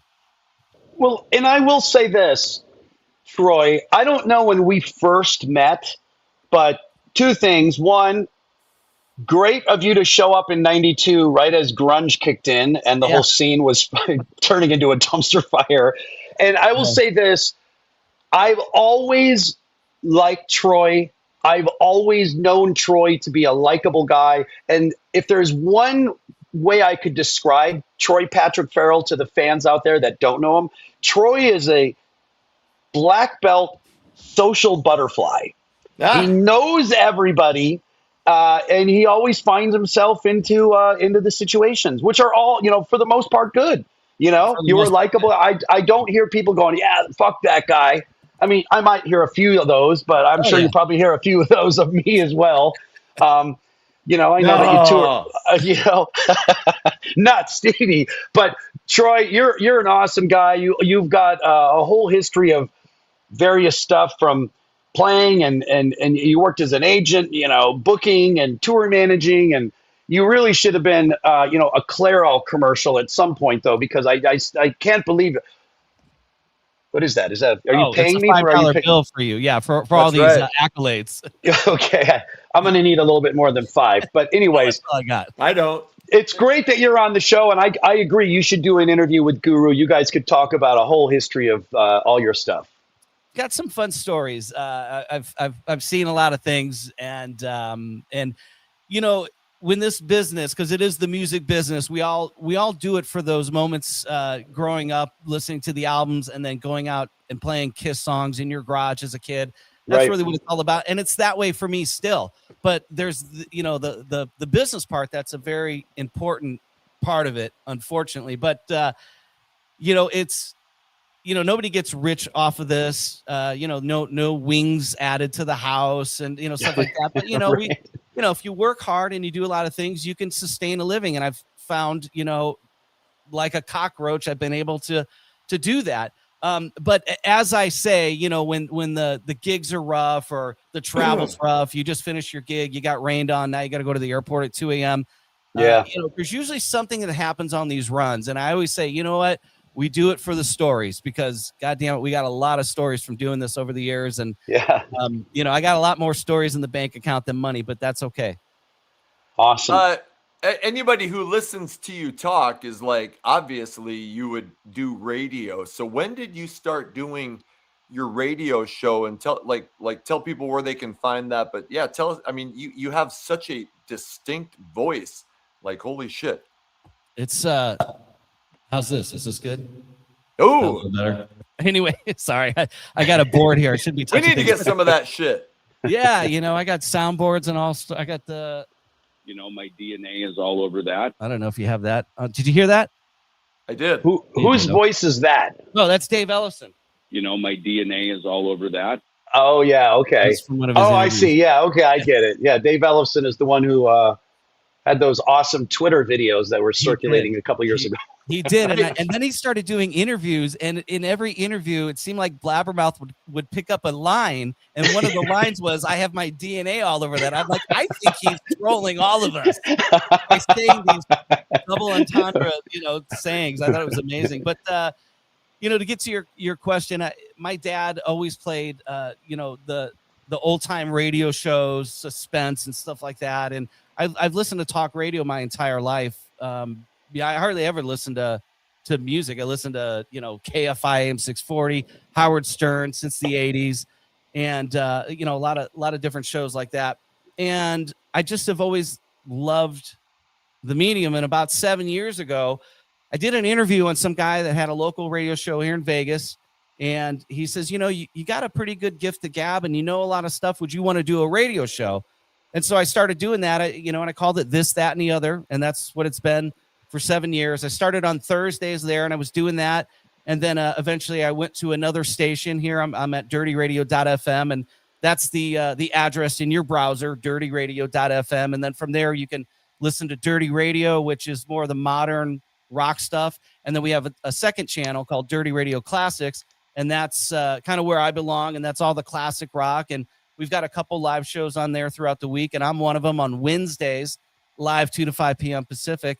And the best way to check it out is to stream it at drummertroy.com. I've got a player there, or you can go to the radio station, dirtyradio.fm, and then click on the classics cassette. And then a player opens up and it starts streaming. We also have an app in the Android store, not in the Apple store, however. But yeah, and I enjoy doing it. It's new music, news, and nonsense. It's a variety show. I've done some phony phone calls. I have a lot of guests. I've had the mayor of Reno on my show. I'm going to have a senator on my show. I've had Stu Mundell on my show. Stevie Rachelle's been on my show. Amazing. Malcolm Jamal Warner, Cindy Brady. I had Mark Rippon on my show. So I've had a lot of different people from many walks of life. Guru, you're frozen. Am I? Shit. Yes. All right. Troy, let me ask you this. How old of a human being are you? 56? 54. 54. Yeah, I'll be double nickels. And I said nickel. I'll be double nickels next year. Okay. So this year you turned 54. So when you talk about growing up listening to the radio, do you remember listening to Wolfman Jack, or does that predate you a little bit? No, for sure. 100%. Yeah. I'm guessing Wolfman Jack was probably still around in the probably late 70s, maybe. But by that point, he had kind of faded out, Yeah, he was certainly still a personality, and he'd be on like some TV shows kind of near the end of his career. They'd stick him in for a cameo. But I'm going to Google that real quick. Yeah, I use them all the time. Yeah, you've never played the Mountain, have you? I have not. I did the Monsters of Rock cruise in 2014, and I've never been on it since. And I don't know if I'm on some sort of list. I don't know if something happened. But somehow I'm sneaking through the back door for the Mountain Music Fest coming up this week from the 21st of August to the 23rd. You've only been on the cruise one time? One time. Who are you playing with? I was with Cheap Thrill, the shirt that you're wearing with Brandon on vocals. Yeah, Jeff LeBar, rest in peace, Jeff LeBar from Cinderella. And Eric. And, of course, Eric Brittingham from Cinderella. Yes. Yeah. We were playing kind of like we did 3 cruises. We did Cruise to the Edge, the Moody Blues Cruise, and Monsters of Rock. So I was on a cruise ship for like 13 days because it changed, and they kept us on for all of them. And 3 cruises back to back? Back to back, yeah, because the same outfit does them all. And so they port, they clear off that cruise, they get it all dialed in. Then the next cruise comes in, they put all the different signage up.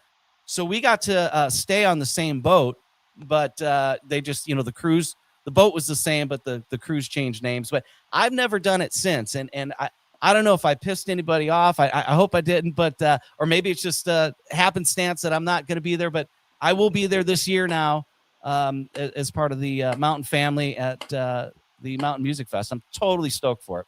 Question real quick. When you say that, and I remember, April's talked about, because she works with Larry and she's been on all those cruises that go back to back. So when you were doing those 3 in a row, did you have to take all your stuff and get off? And then get back on, so you had to completely vacate 100%. Yeah, but they were able to fast track you back on, but they made you take your stuff. I had heard in recent years, though, they changed that. If you're on a back-to-back cruise, you just take your credentials and you can leave the stuff in the stateroom. Right, but, so you stay in the same room and everything. But before you had to change, then you got a whole new room and everything. Exactly. Yep. Right. Interesting. I saw you in Fargo with Tantric. I think that was last year. Oh, yeah. So I did play with Tantric in 2017, 2018. I recorded half of the Mercury Retrograde album. It was all done. It was all pre-programmed drums, but we wanted to go into the studio and do as many live songs as we could and re-records, because everything was just kind of done as a demo. And I think Hugo Ferreira, the founding member and lead vocalist, I think he thought he had a band there, and he wanted to bring some of that to the recording, which is great because that doesn't always happen. So I'm on the 2018 Mercury Retrograde album on about 5 tracks. And, I didn't leave that band on good terms. Okay.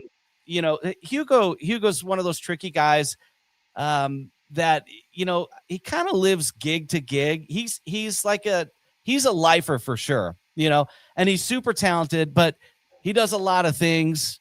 He's kind of scattered and so we left on some bad business terms. He wanted to make some changes. And I was pretty much, I felt that if anybody was going to take a pay cut, it shouldn't have been me. And I just said, listen, you got a 2-week break now. No, we can't change our deal. Or if that's what you're going to do, I'm going to leave. And I ended up leaving. I rented a van and drove from Raleigh, North Carolina to Las Vegas. And I left. And, I didn't speak to him, but, I still hold a soft spot in my heart for him because he's so goddamn talented. And I know there's a good guy in there, but he just gets involved in extracurricular nonsense, So many years had passed. And I got a phone call from Jaron Galino, the bass player, who's out with Lynch Mob and Heaven's Edge now. And, I brought him into Tantric because I had played with him in Delacoma, the kid from Australia. Right. Okay. So when I got the call to, from his agent going, hey, have you heard of Tantric? The breakdown. Well, the guy's got a 3-week tour and he has no band. Can you put something together? And I put a band together. It was myself, Jaron, young kid, good looking, great bass player, ready to get out there. So I was like, all right, I'll call Jaron. Jaron was right there. I mean, he's solid as a rock, as a human and as a bass player. And then I called Johnny Monaco because I'm like, okay, we need a guitar player that can play and sing. And I know Johnny wasn't doing anything. I said, listen, Johnny, this gig's a little out there. The guy's a little out there, but the band's cool. And I think you'd be perfect for it, at least to just do this. It's something to do, get you out of your mom's basement, And we did it, but, he wasn't happy with it. We didn't have a real good time. Johnny and I got into it on the road. And, because he was being a jagoff. I love that term. But anyway, Jaron calls me last year. We bring it on home to Fargo. And he says, listen, are you up for doing 2 shows with Hugo? And I said, what's up? And he goes, well, it's me. And I go, what about Sebastian? He goes, Sebastian Labar. I go, I'm in. Once I knew that all 3 of us were there, and he goes, listen, I'll make sure everybody gets paid. I'll take care of it. It's 2 shows with Trapped and no rehearsal. We're going to play 7 or 8 songs and just go for it. And we did. And it was awesome. And so now, from bad feelings about my time in Tantric, I was able to turn those around and have very positive feelings because of the way we did it last year with 2 gigs. So, life, you get older, man. It's like, I don't want to be mad at somebody or begrudge somebody. I want to celebrate them, because we get older, and as you get older, you start losing these people and losing things you care about. So I don't want to care about less than I need to, Yeah. I said to my buddy that I was there with when we were watching, because I'll be honest, I never had listened to Tantric real. I think I knew a couple of the songs, but I was like, I leaned over and I said about Hugo, I said, that dude has lived a life. I just guarantee it. So, Yep. Anyway, Troy, speaking of your cool sound effects, this is the only sound effect that I have, and I use it on Stevie sometimes. It's this.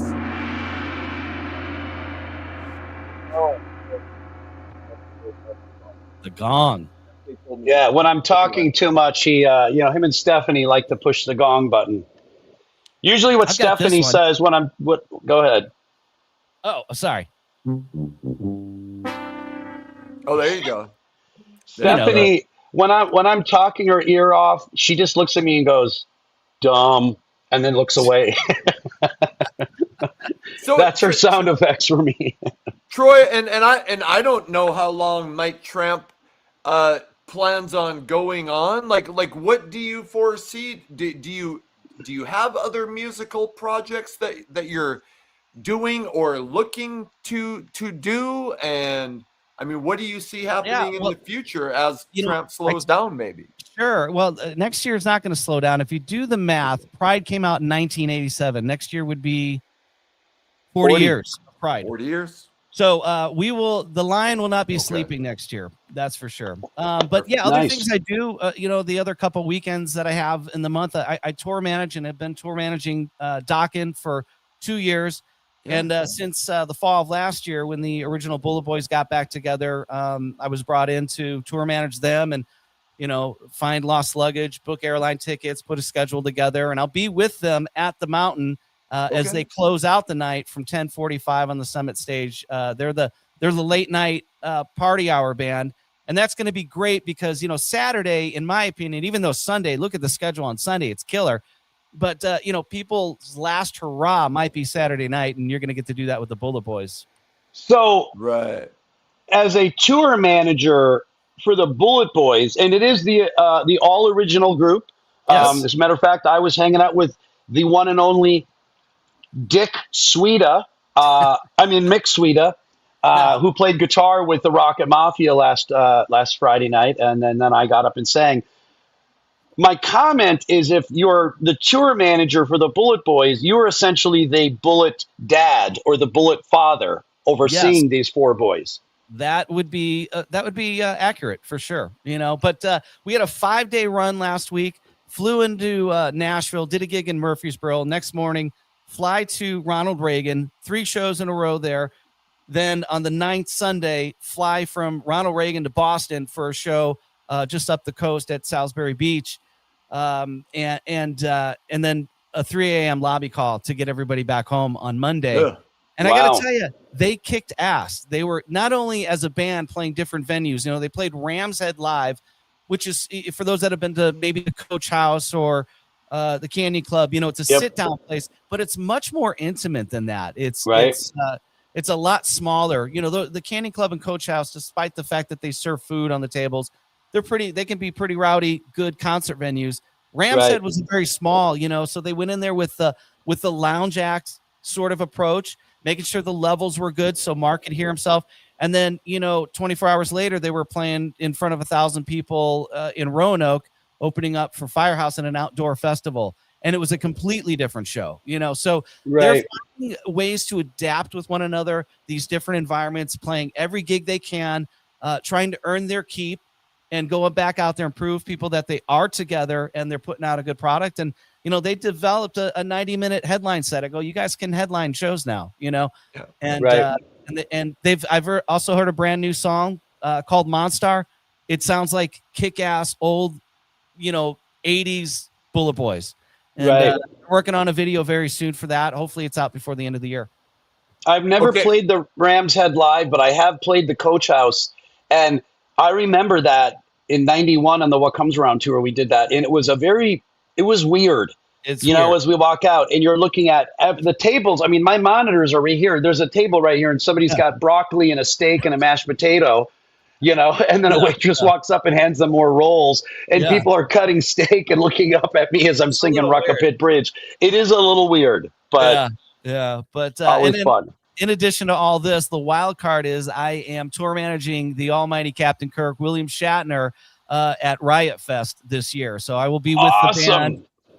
And I've had a Zoom call with Mr. Shatner already, and he's going out there. He's got a new heavy metal album called What the F is Heavy Metal, and it's William Shatner and the Uckers, and then they take the F, What the F is Heavy Metal, and the band's called the Uckers.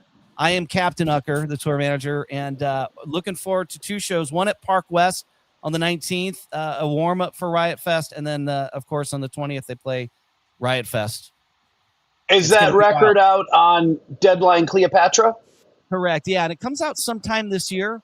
I don't know when, but it's a spoken word. In fact, your previous guest with 3 names, Jeff Scott Soto, actually sings on the album. So I've heard some of the tracks with Shatner where he's doing his spoken word over, very dramatic. It's great. And then Jeff Scott Soto's underneath singing. It's very cool. It's a little different take, and they're covering Metallica and some other heavy bands. And during the Zoom call, he goes, learning these songs and learning Metallica enters, a Sandman. He like really is into the lyrics. He's like, that is some dark stuff. And I was like, wow, this is awesome. Produced by Adam Hamilton, I'm betting. Yeah. Yep. Correct. Yeah. Yeah, Adam's done, I think, all his stuff, and I've known Adam forever. He did the last Tough tour in '95 before we hung it up. He came on board and did a tour with us. So Adam's What- great, super talented, and he's done all the William Shatner stuff. Yeah. Alumni. When is the other two. this? When is this Shatner heavy metal album coming out? It's coming out later this fall, and it's got guys like I think Vinny Appice's on it. I think Richie Blackmore's on it. Zach Wilde. It's like that's the caliber of album. It's the who's who. Yeah, everybody wants wants to be involved. I mean, this is Captain Kirk from Star Trek. I mean, how amazing! And he's what, 90? 95, I think. 95, and he's going to go do dates. That's crazy, but amazing. Troy Eden Music super chatted, said met Troy Patrick Farrell on the Pretty Boy Floyd Australia tour in 2009. Also ran into him by chance on the Strip a few years later. He says you're a top dude, as opposed to a bottom dude. As opposed, wait, which one of you is a bottom? Hold on, I don't know. No, I'm just kidding. Who's on top? What's on second? Wait, did I raise my hand? And Eden Music, thank you so much for that. I appreciate that. Yeah, we're going to get into questions here, and I'm seeing. I'm just checking to see if there's anything else for Troy in here. But Troy, what were you? I'm very interested to hear that you just said there's a new Bullet Boys song. Yes, and you said it's called Monstar, and you're thinking that end is of the year. That's the Monster or Monstar? Star. Like what is that? What is Monstar? I think it's a combo of Monster and Rockstar. Oh, one and the same. And man, it's so cool. I can't wait to be able to play it on the show and for them to put a video together. But I think that's what they're trying to do is maybe tweak some mixing and then do a video for it and put it out as a brand new all original Bullet Boy song. And it sounds classic Bullet Boys. It is cool. Awesome. I've had Mix been on a couple times. If any of the other guys would ever want to come on when that's coming out, and please feel free to spread the word that I would. Yeah, for sure. And I want to connect you with Mr. Don Dokken because he loves coming on these, and I think he would enjoy your format and how intricate you are with getting details. My interviews are a little bit more surface. You really get into it, so I enjoy watching them. When I saw the Robbie Crane video, I'm like, there's no way I'm watching 4 hours of this. Right. But you watched it all, right? It's in the background, and I'm like stopping and I'm watching, and I'm like, God, here I'm 3.5 hours in on this thing. And then I talked to Robbie afterward, and we talked about it for another hour. I'm like, bro, I know way too much about you. I need some mystery. Thank you for saying that, because that really is to hear that, like, just that's amazing. Yeah, it's super cool what you're doing. And it's funny because Jeff was mentioning how cathartic it was for him to have these, and it's like you're like the hair metal therapist, I think. You know what I mean? I'm clipping that somewhere. That's going to be show up somewhere in my social media. I see shirts, coffee mugs, everything. That's all coming. So if he's the hair metal therapist, then I'm the hair metal psychopath. That's right. That's right. Yeah. You're the reason I need a therapist, Stevie. Just kidding. So you guys are playing at 5:10 on Saturday, right? Yes, sir. Yep, right there underneath Brett Michaels. Couple names. Glad to see John Karabi pulling up some slack. In fact, I have. You might dig this when you go to a fuller screen here, but I'm bringing this back to John, who left us. John used to be a roommate. So this is that some Ampex tape, a 2-inch tape reel? Yeah, from the Scream. It's the Scream recordings. Oh my God. I go, John, do you want these back? I go, so I'm going to bring him to the mountain so he can have those back, because I've taken him from house to house to house, from Burbank, where he lived and with me as a roommate. And then, eventually I moved to Vegas 12 years ago, and I've been in a couple different houses before here. And every time I go to that one closet, I don't see, I'm like, oh, there's those damn tapes again. So I move over to the next one, and I'm like, bro, you want this stuff back? I think this is for you. I have the Fight to Survive masters in my closet too. No shit. From the 1985 album of White Lion. I'm like, Tramp, would you like the masters of the very first album you've ever recorded? Because They're in my closet. Tell them if they don't take them back that I'm going to buy them off you for $50 That's off right. PayPal and put them out on RLS Records. There you go, man. Fuck. So Troy, I know you got drummer Troy. .com. Is your website? Is there any other places or things that you should be letting people know about before we wrap this up? Nah, I mean, if you want to tip my commissary so I can buy a sandwich, I can give you that address. But no, man, drummertroy.com will take you to all the socials. I'm active on like Jeff said, on Facebook, not so much Instagram. I hate Instagram. They change it every time I try to do a goddamn video. It's very frustrating being old and this technology. But yeah, you know, drummertroy.com will take you everywhere. It's all the dark corners of the world.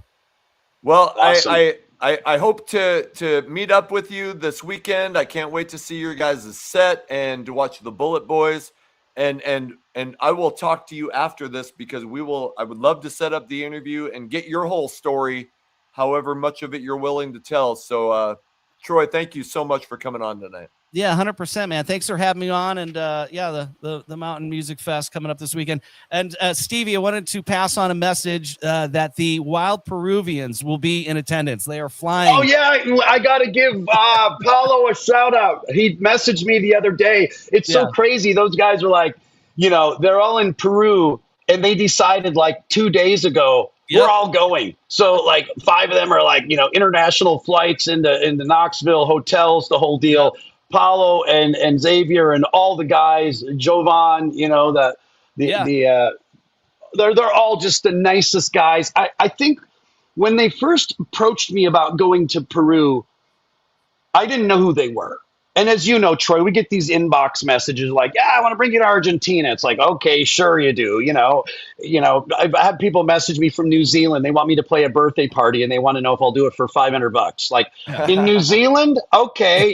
You know, I mean, I think that's going to cover the luggage, you know, and maybe my Uber to the airport, but you were probably one of the guys that they said, hey, ask the guys from Trickster or Gilby Clark or Firehouse or White Lion. And I think I had reached out to you and you said, Paulo's great.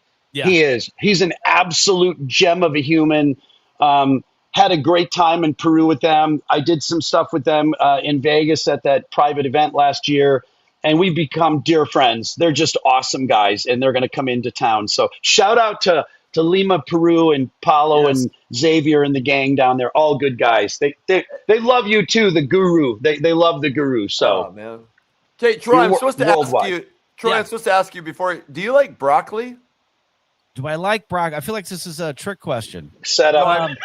I mean, I like the broccoli cheese bites at Dingo's across from Dingbats in Clifton, New Jersey. My buddy Freddie there. Okay, I don't know. I mean, so like you're not against. You're not against some broccoli. Okay, I'm not asking something, and I'm like, okay, I'm gonna find out for you. So I don't know what that means.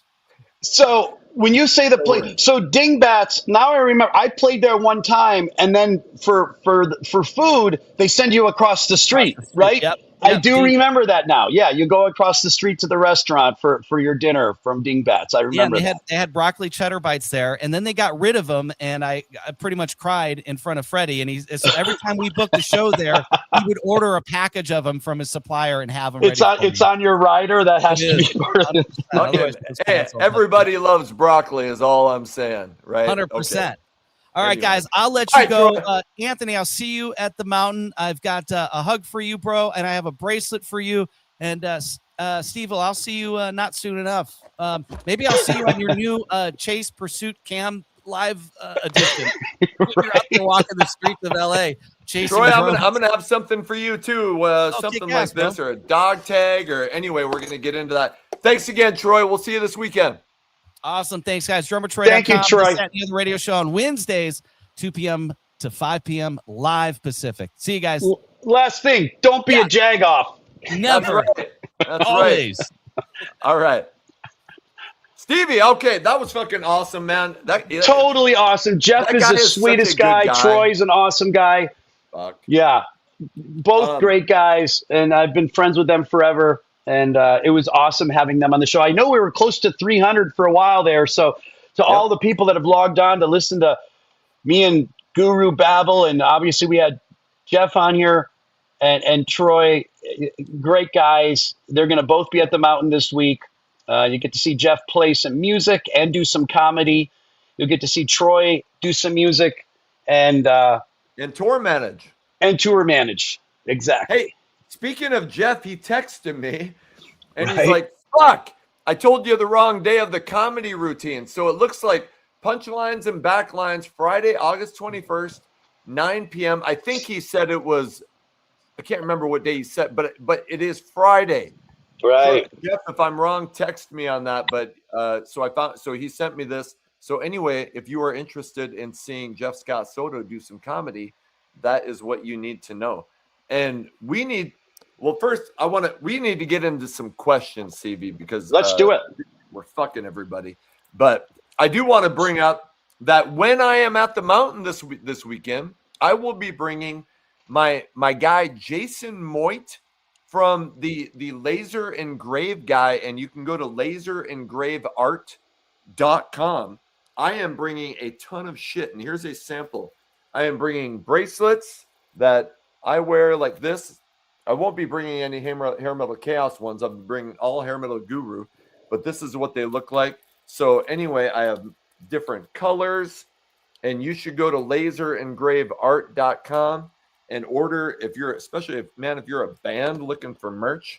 I'm bringing these plastic rubber bracelets. I got different colors, hair metal guru bracelets. I'm bringing 2 different kinds of dogs, and I'm not selling this stuff. This is just, if you find me, hopefully I have some that I can shove into my pockets. There's different dog tags. Yep. And I have purple and red dog tags. And I have these. So the little black bracelets that'll snap on. So anyway, Laser Engrave Art and kick-ass merch. So I'm bringing a bunch of this stuff to hand out to people at the Mountain. Please stop me and say hi and let me take a picture with you, because I love that shit. That's awesome. And as you guys know, that anybody that was at our Rainbow Live that we did, speaking of which, I won't say it now, but we might have something going on in the next few months at some point before the end of the year that might be kind of like we did at the Rainbow a month ago. But when we were there, obviously, Jason reached out to me and said, hey, I'm going to make some stuff, because he knew you were coming out. And then I said, hey, send it to me. And by the way, I sent him a little extra coin to do a bunch of stuff. And we gave away a ton of stuff. Yep. At the Rainbow, at the Whiskey, at the private event. We had dog tags and all that kind of stuff. Kind of like you just showed. You know, we have these hair metal chaos bracelets that say the Guru and Rachelle. And we've given all this away. At some point, everyone's like, we need to have that stuff available. We've made these things, also the hair metal chaos bracelets. Yep. We gave away a ton of it. Patches. Oh, there you go. And I will just say this. Anybody that orders shirts, awesome. That's These are all so the awesome. dog tags that I'm bringing. Yeah. So anybody that orders, any swag from me over the next week, I'm going to include some hair metal chaos goodies for free. Obviously, if you go to the Mountain, you're going to be there for 3 days and 3 nights. When you see this guy walking around, make sure you go up and say, Anthony, I love the Hair Metal Chaos Show. I love the Hair Metal Guru. And put your hand out or put your wrist out, and Anthony's going to give you some love, like we were giving love at the Rainbow and the Whiskey and our VIP event. We've done this now for the last month and a half, promoting this stuff. Everybody keeps asking. At some point, we're gonna launch a whole store full of goodies for the Guru and for the Chaos. But in the meantime, it's free stuff. Come and see Anthony this week in person. There's going to be some stuff towards the end of the year. We're just trying to fine tune that. And anything that's happening within an earshot of the home base for the Guru, whether that's Minneapolis, Fargo, or even down in Nebraska or Iowa, you can probably bet you might be seeing this guy creeping around some other shows, and maybe on the West Coast again. maybe on the West Coast at the end of the year, maybe some other opportunities. Yeah, I am. This is become what I do. I still do basketball, but man, even today I was out walking Charlie, and I've gotten a couple messages. I got a message from somebody who was like, man, just saying how thankful they were for the channel, and I'm just like, holy fuck. I almost was like ready to like tear up. I'm like, I feel like my dreams are coming true. That I've always just wanted to be involved in this music. And so anyway, I thank you. I thank you, Stevie. I thank everybody who has just supported and made this shit happen, because it's just insane what's going on in my life. I'll be honest. So. Well, and here's the thing, every couple of weeks we'll be talking about what might be happening in the future. And in the last week or so, and we're not, I won't drop the names because some of these are still coming for you, but we've connected a few dots for a couple of other cool artists. And, and I know you've already got a couple in the can, and there's a couple more coming. So you can bet every Monday there's going to be a new interview. Obviously, we do our Chaos Live here on Tuesdays. Wednesday might be the day of rest, but obviously the Guru is putting out all kinds of content with RVK, Jeremy, Patrick, Drummer Boy Jones. Who's the other guy?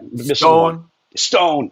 Yeah, these guys do all kinds of cool content. Obviously, there's stuff you've uploaded this week, and occasionally you're cutting up, as they call it. What do they call it? Trimming. Like clips? Clipping. You've been putting some clips up from some past interviews. And, the thing is this, I think that your channel has almost 700 videos on it. 651.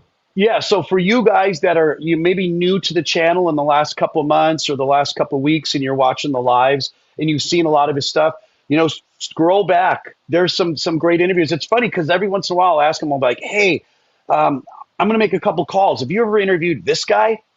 And you're like, yeah, I interviewed him like a year ago. I'm like, okay, well, I don't want to step on that since you already did it, but there's more content coming from the Guru, and I'm excited for you guys. I mean, I won't be at the mountain this weekend, but you're going to go with a couple of the guys. Who's coming with you? I'm meeting Patrick in Knoxville, and then Drummer Boy Jones is gonna be there. He lives in Tennessee.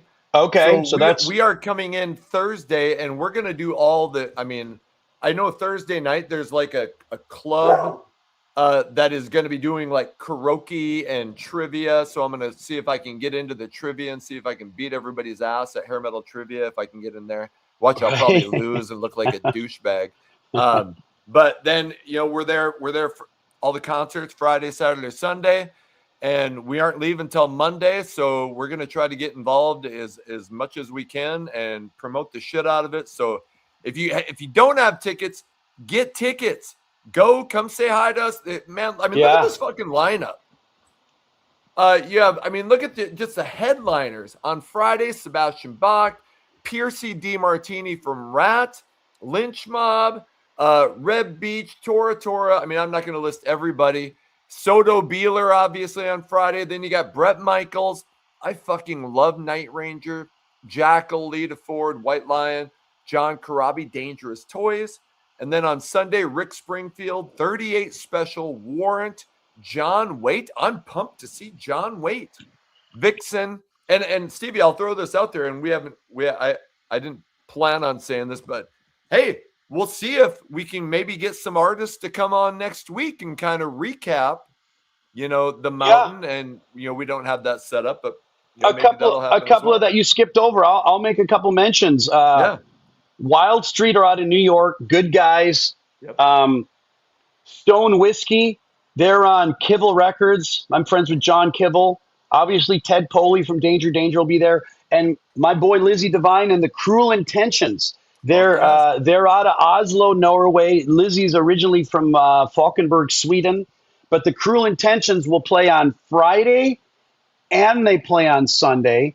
Also, you notice that Bad Marriage is going to play on Saturday and Sunday as well. And that's with Tommy Skio from Tesla. Crazy Licks out of Sweden. Yep. They're on Saturday. Wild Street plays on Friday and Saturday. So some of these bands you play earlier, but they'll get 2 gigs. Hoekstra and Gibbs, which is obviously with Brandon Gibbs, who was in Cheap Thrill, and obviously Devil City Angels, and he fronts Ricky Rocket in the Rocket Mafia. So just lots of cool bands. Of course, Steelheart is on Sunday. Millie is still a freak of nature. Looks great. Good guy. Can sing his ass off. Vixen's on there. Obviously, 38 Special. I wonder if they're going to still have... 38 Special has 2 drummers live. Did you know that? I did not know that. No shit. Yeah, they have 2 drummers. At least they did back in the past. I don't know if anybody in the comments, do they have 2 drummers? They have literally 2 drummers that literally play in sync. And not the boy band. They have 2 drummers, which is a really unique situation. Not just like a guy playing drums and a guy playing percussion either. It's 2 drummers with a full kit. I mean, talk about extra work for the drum techs, 2 drum risers, I will say that we hit 300 just a few minutes ago. That was awesome. I'm going to point out, who was I just getting ready to point out? You talked about the Cruel Intentions. Tuck Smith is an artist Restless that Hearts, I've really gotten into. And where's Rebel Opera? Where the fuck are they? Is it Rebels Opera on Friday? I just heard a new single by this band, Rebels Opera. And I've never heard of them. Son of a, yeah, they are brand new. I think their album is coming out. I heard the single, so I'm pumped to see them. So anyway, this is a crazy freaking lineup. So get your tickets and come hang out and get some merch.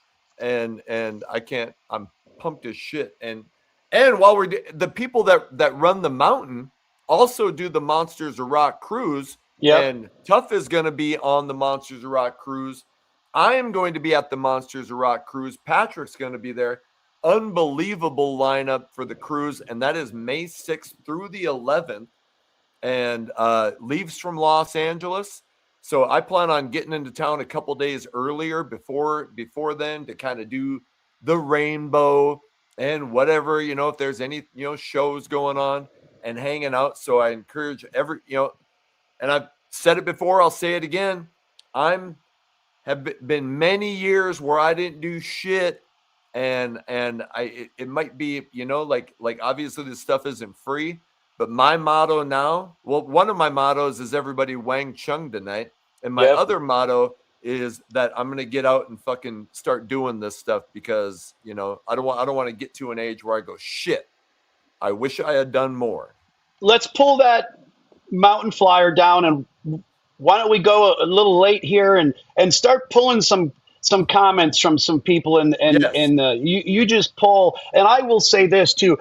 It's great. Every week we do this, both of us afterwards, our Facebook inbox, Messenger, Instagram, people messaging, commenting, saying they like the show, they like the interviews that Anthony does. And to all you guys out there, hey, thank you so much for supporting. Every week I get orders, and if I got to say, 70 to 80% of the orders now, I get a comment. Stevie, watching the Guru, love the show. Anthony's awesome. Thank you so much. Everybody's recognizing the show. They're paying attention. A lot of our peers, or a lot of my peers and guys from bands, are saying, hey, I want to get on there. I want to do an interview. This doesn't happen if there's only 10 people watching or 30 people watching. This doesn't happen if Anthony's videos get 600 or 800 or 1,000 views. I mean, it could, but the fact that his videos are getting 10 and 15 or 12,000 views and we're getting, 1,000 people in here throughout the course of this 2 hours. And each week it's, 4,000, 5,000, sometimes it's 8, 10, 9,000 people that watch this. We're so thankful. Yeah. And, we want to give back as much as we can. That's why we're giving away some of this free stuff, the Guru stuff, the Chaos stuff. At some point we will expand it to cool stuff like shirts and hoodies and beanies and all that. But in the meantime, we just have some of these little miscellaneous items, and we're both going to go out of pocket with a little bit and just to give it to you guys to show our appreciation. Yeah. And Yeah. can't say So- thank you enough. Why don't you read some of these? Yeah, so the CD 5150 is my buddy on X, and he did a little super chat. Have fun at Monsters on the Mountain, Anthony. Dude, it's always good chatting with you on X, and thank you for the support. That's really cool. I'm gonna start with these, or I do have some non-super chats too. Go, yeah, we And want to like I hit said, those too. We go a little bit late if we got to go an extra half hour. Yeah. Hopefully you guys aren't bored and hang with us. George Scarvellis is here every week. What's up, Thank George? you. He says, hey, all in LA at the moment. Hey, George, you know what else ATM stands for? It's something dirty. Anyway, in LA at the moment, flying into Knoxville tomorrow. Holy fuck. For Monsters on the Mountain. Can't wait. Love this show. George and anybody. I won't, come if you see me, I might wear this. I might wear my army hat, or I might, because I've noticed I've been walking a lot. You're frozen, Anthony. You're frozen. Man. Let me refresh this. Sometimes that happens, I don't know why. Maybe the optic wires in Fargo are a little fidgety. You're back. You're good. Okay. But anyway, so thank you to George. that I've been wearing a hat because I've been walking like hours outside, and I got like a splotchy mark on my fucking head. So that's why I'm wearing hats all the time lately. Anyway, I promise it's not an STD, just so you know. Yeah. Let's get into some more of these comments. George Scarvellis, man, come see me. Come say hi. Get some merch from me. What's up, George? SM6194. Thanks for sharing the Huey family. LA Hair Metal's true secret weapon. Yes. With the rest of the world. Keep killing it, folks. This is the best. Lonnie, I don't know if you're in the comments, but I have your number. And once my life calms down a little bit, I want to interview you because Lonnie was there at the beginning of Poison, Warrant. It's tough. So much of the scene. She was in Decline of Western Civilization. Yep. She was part of the scene with her sister Loki and her brother Dave. Dave, and I said this before, the Huey family was very involved and they were friends with Poison from the beginning. And when Poison was broke, Lonnie, Loki, and Dave's mom would invite Poison over for Thanksgiving and Christmas and Easter because the guys were broke and living in a warehouse, and they fed them. And so if you look in the pressing of Look What the Cat Dragged In, Dave, brother Huey is listed as security. The Huey family are all from Hawaii, Samoan family. Dave's a big guy, and he was essentially, even as a teenager, he was the security guard for Poison. So they're all friendly with Poison, Warrant, and Tough, and all our bands. Paradise, Taz. They were instrumental in helping all of us kind of put our feet on the ground, and their family took care of us. Wow. This is not a super chat.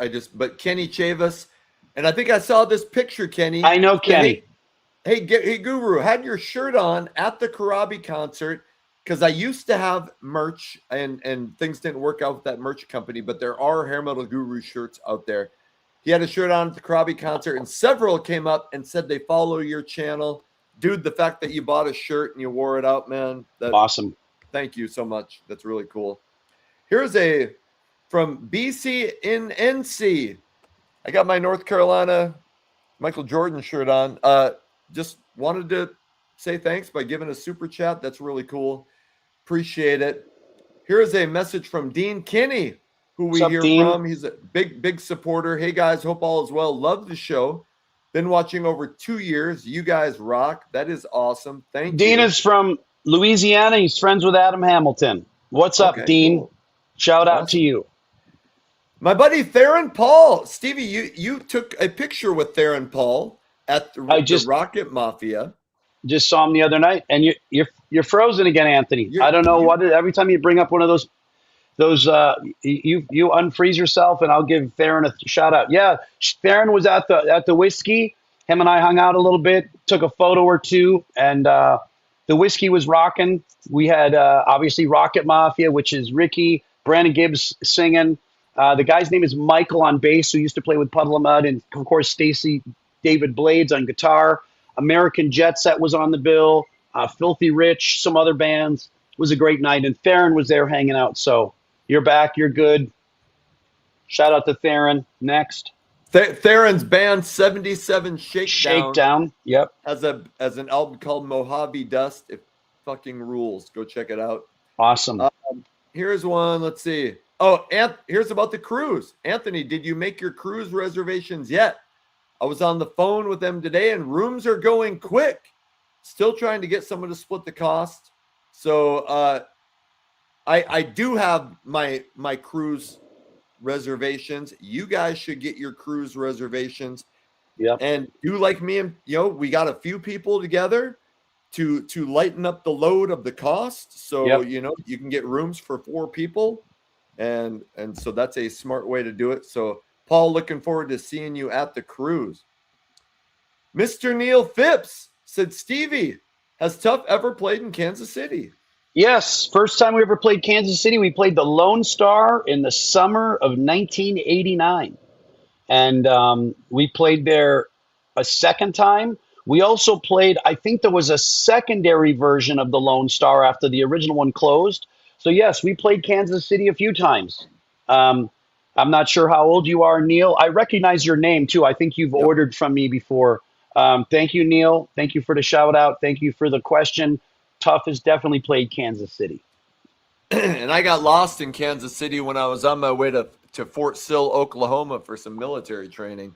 It sucked. Okay, anyway, just kidding. And if I feel like, if it looks like I'm moving around a lot and fidgeting, I am. Me and Anthony both have some issues with our shoulders, some rotator cuff issues. And I had 3 surgeries on this shoulder at some point. But I'm still doing push-ups and working out, and I just hope my arm doesn't fall off and I end up looking like Rick Allen before it's all over. Yeah, my rotator cuff is fucked, but Charlie and I walk a lot. That's how I get exercise. But I'm kind of looking. Awesome. I need to get some lifting in. BC and NC. In 1993, I got pulled out of Gatlinburg by a chopper. National Guard, March, blizzard. Watch your weather. Ha. Need a rough cut episode. Just saying.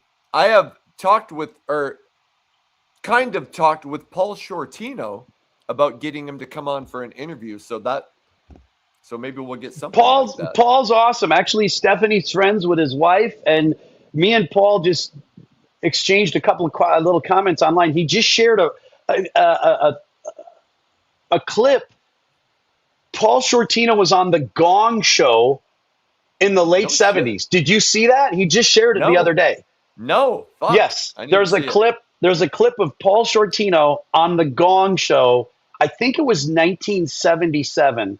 And I made a comment. He could have given David Cassidy a run for his money on the Partridge Family, because he was wearing this like blue suit with the big leisure suit kind of collar, and he had his black hair kind of feathered. And yeah, Paul Shortino was on the Gong Show. It's on Facebook. If you go look at his page after we get off, it's on his Facebook. Paul Shortino on the Gong Show. And then his wife made a comment. I think her name is Carmen. She made a comment that Paul was also on, I think it was the Dating Game or whatever, where they'd sit in that, there'd be like a guy behind a wall, and then the 3 girls would ask him a question. I guess he was on that as well at some point. So sounds like Shortino was making the game show rounds in the 70s before the rough cut years. So badass. I saw this compliment. So Gigi loves rock. Gigi, you're awesome. She said she loved the Rob DeLuca interview. Spread Eagle rocks. Go check out their new album, The Brutal Divine. Awesome. And we got some more comments here. I'm trying to make sure I don't miss anybody. The Skank Neurotic, who is here every week. All you guys, we still got 268 people here. Right. We're going after. So hang with us and we'll finish this up. But it says Tammy needs to get his flowers. He is truly one of the greatest frontmen in the history of music, all genres. I did say that my first major concert was Kiss, Slaughter, and Faster Pussycat. And I walked out of that thing going, holy fuck, I am now a massive Faster Pussycat fan. Yeah, Tammy's a good guy. He's a real good guy. Thank you for that. And Donnie 190 Grain Ratliff is here every week. That's awesome. Says, you rock. Check out Sparkle City sessions on Spotify. I was recently interviewed about my time in the 80s hair metal scene in Spartanburg, South Carolina. South Carolina. So episode 110, Donnie 190 Grain Ratliff. You're the man. Thank you so much. And we got some more of these, and you guys are the best. BC and NC said, let's set up a GoFundMe. Ooh, Stevie, here's a good one. Get Stevie a sweet-ass wig. Poison's new singer. How much do we need? Not top needed. Bandana will cover the dome. So all you need is like the hair that goes down here. And the bandana will cover up the rest of it. Well, I will not be getting a sweet-ass wig anytime soon. But thanks for the shout-out. Who is BC in IC? I don't know, but here they super chatted again. Thank you so much. And guys, I really do apologize because like now I see that there's a question here for Jeff.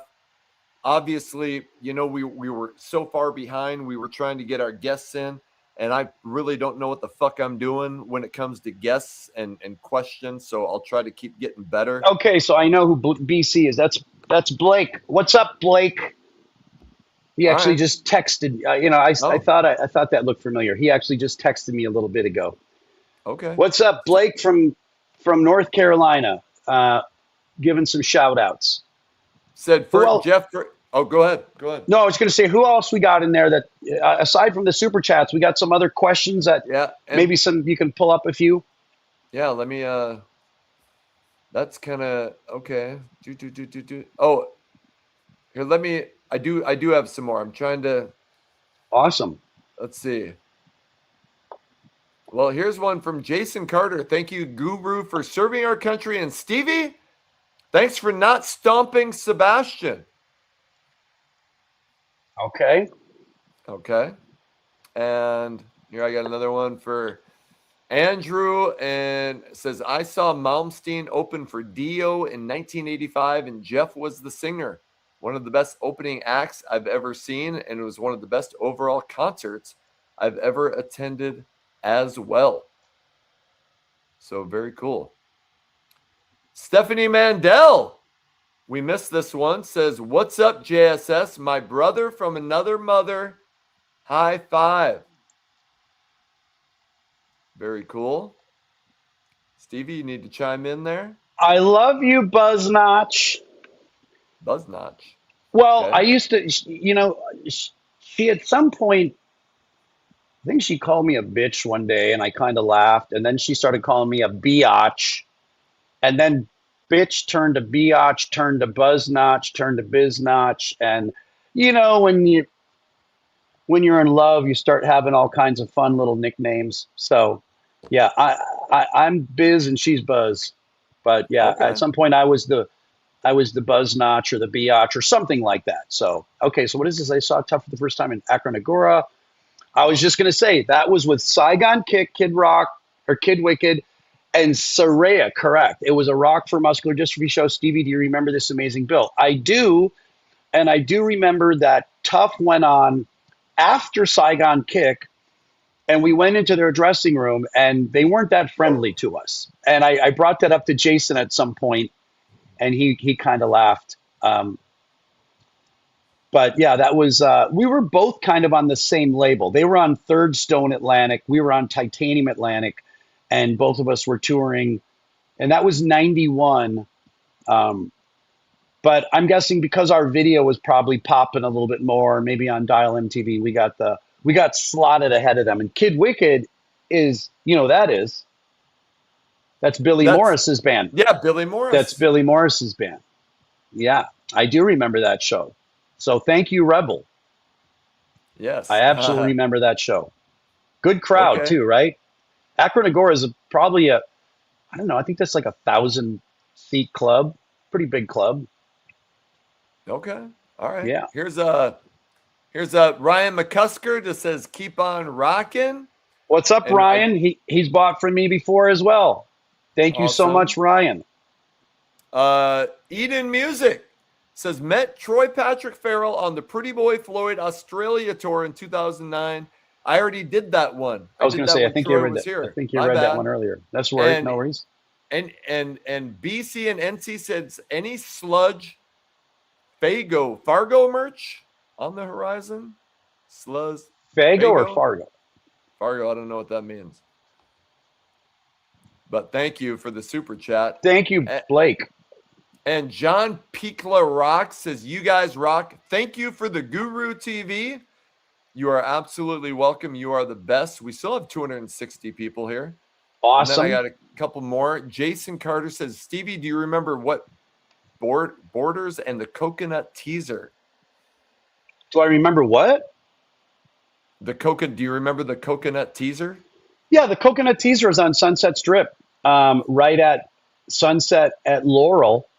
And I don't think Tough ever played the Coconut Teaser. We went there a lot, hung out there. They used to have like a little patio section, and there would be a Mexican guy selling tacos out there.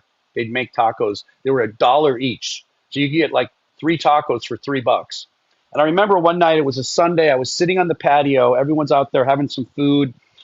And I sat down at a table. And the patio is not that big. I mean, you could put maybe 30, 40 people out there, 10 or 12 tables and a couple chairs at each. And I remember sitting there, and Duff was sitting next to me. And he reached over and he just tapped me. He had a cigarette. He said, you got a light? I said, I don't smoke, Duff. He goes, cool, bro.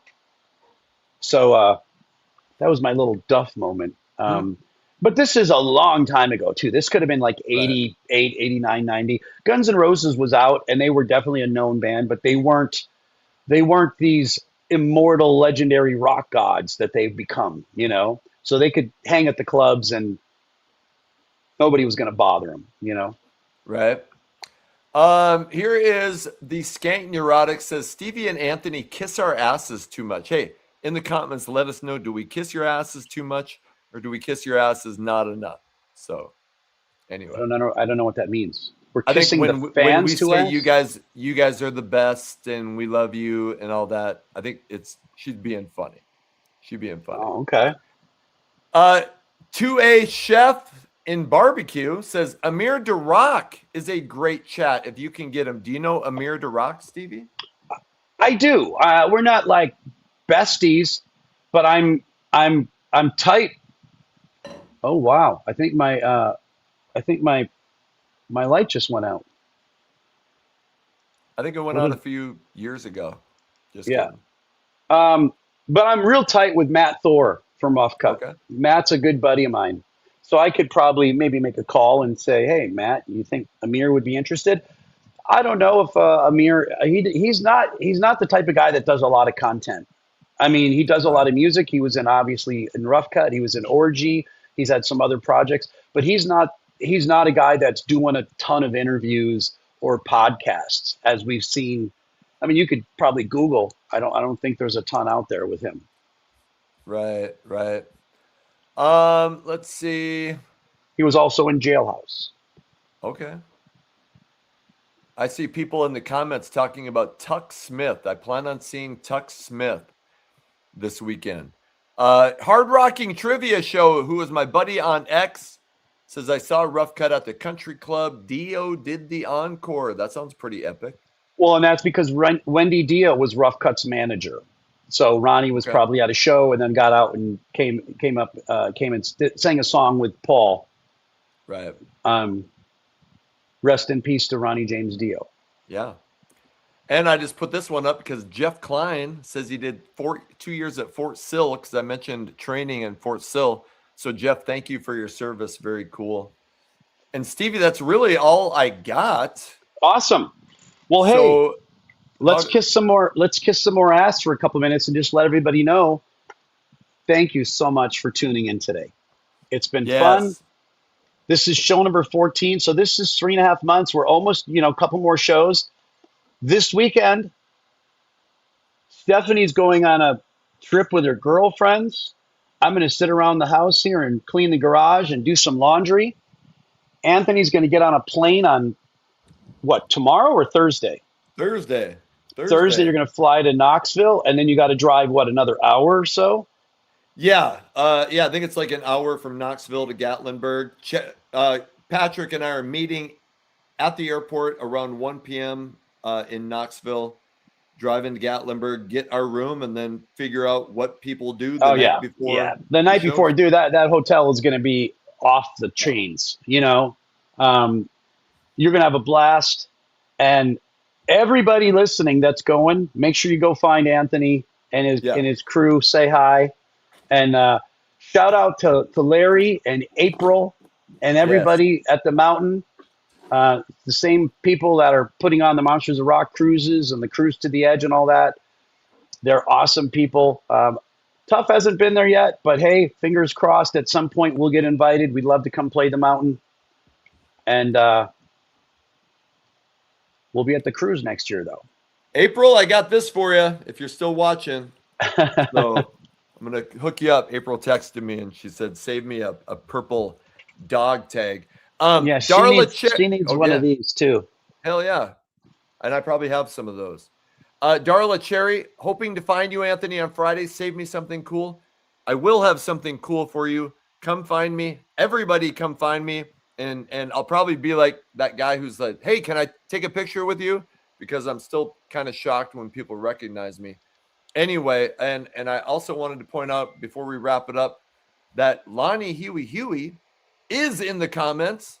She said, I love you guys. Well, I only met you once, but man, I could have sat and listened to you talk for hours about your history on the strip. So Lonnie, let's do that interview because I think that's going to be amazing. Yeah, Lonnie's awesome.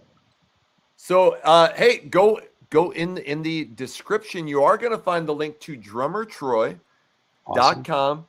Go check out his radio show and all that. And I just put Jeff Scott Soto's Facebook page in there. So go like all their stuff. You'll find the link to Metal Sludge, the Sludge store. Go buy something. Stevie says you'll get something extra, maybe a dog tag or maybe something related to this. Is that right, Stevie? Yeah, I got some Hair Metal Chaos stuff. And we ordered that stuff before. And my recent order, I got new Tough stuff, new Sludge stuff. And I told Jason, I said, throw me some other goodies in there. So when at this point, he's making me Tough, Sludge, and he's done some Chaos stuff. Obviously, he's doing some Guru stuff. And here we are, show number 14. Thank you to our guests, Troy and Jeff. Next week, we're going to probably be reviewing everything that happened with you. There's going to be so much to talk about. Yeah. It's going to be really your show because you're going to have your brain's going to be fried by the time. When do you fly home, on Monday? Monday. Oh my God, you're gonna have so much shit to do. Yeah. And I can't wait. I mean, I was so exhausted after Los Angeles, but it's worth it. Was a fun trip. That was amazing. A fun trip, huh? Charlie wants to say it. Charlie, where are you at? There she is. Look at that beautiful head. Yeah, you're very popular on YouTube. Isn't that right?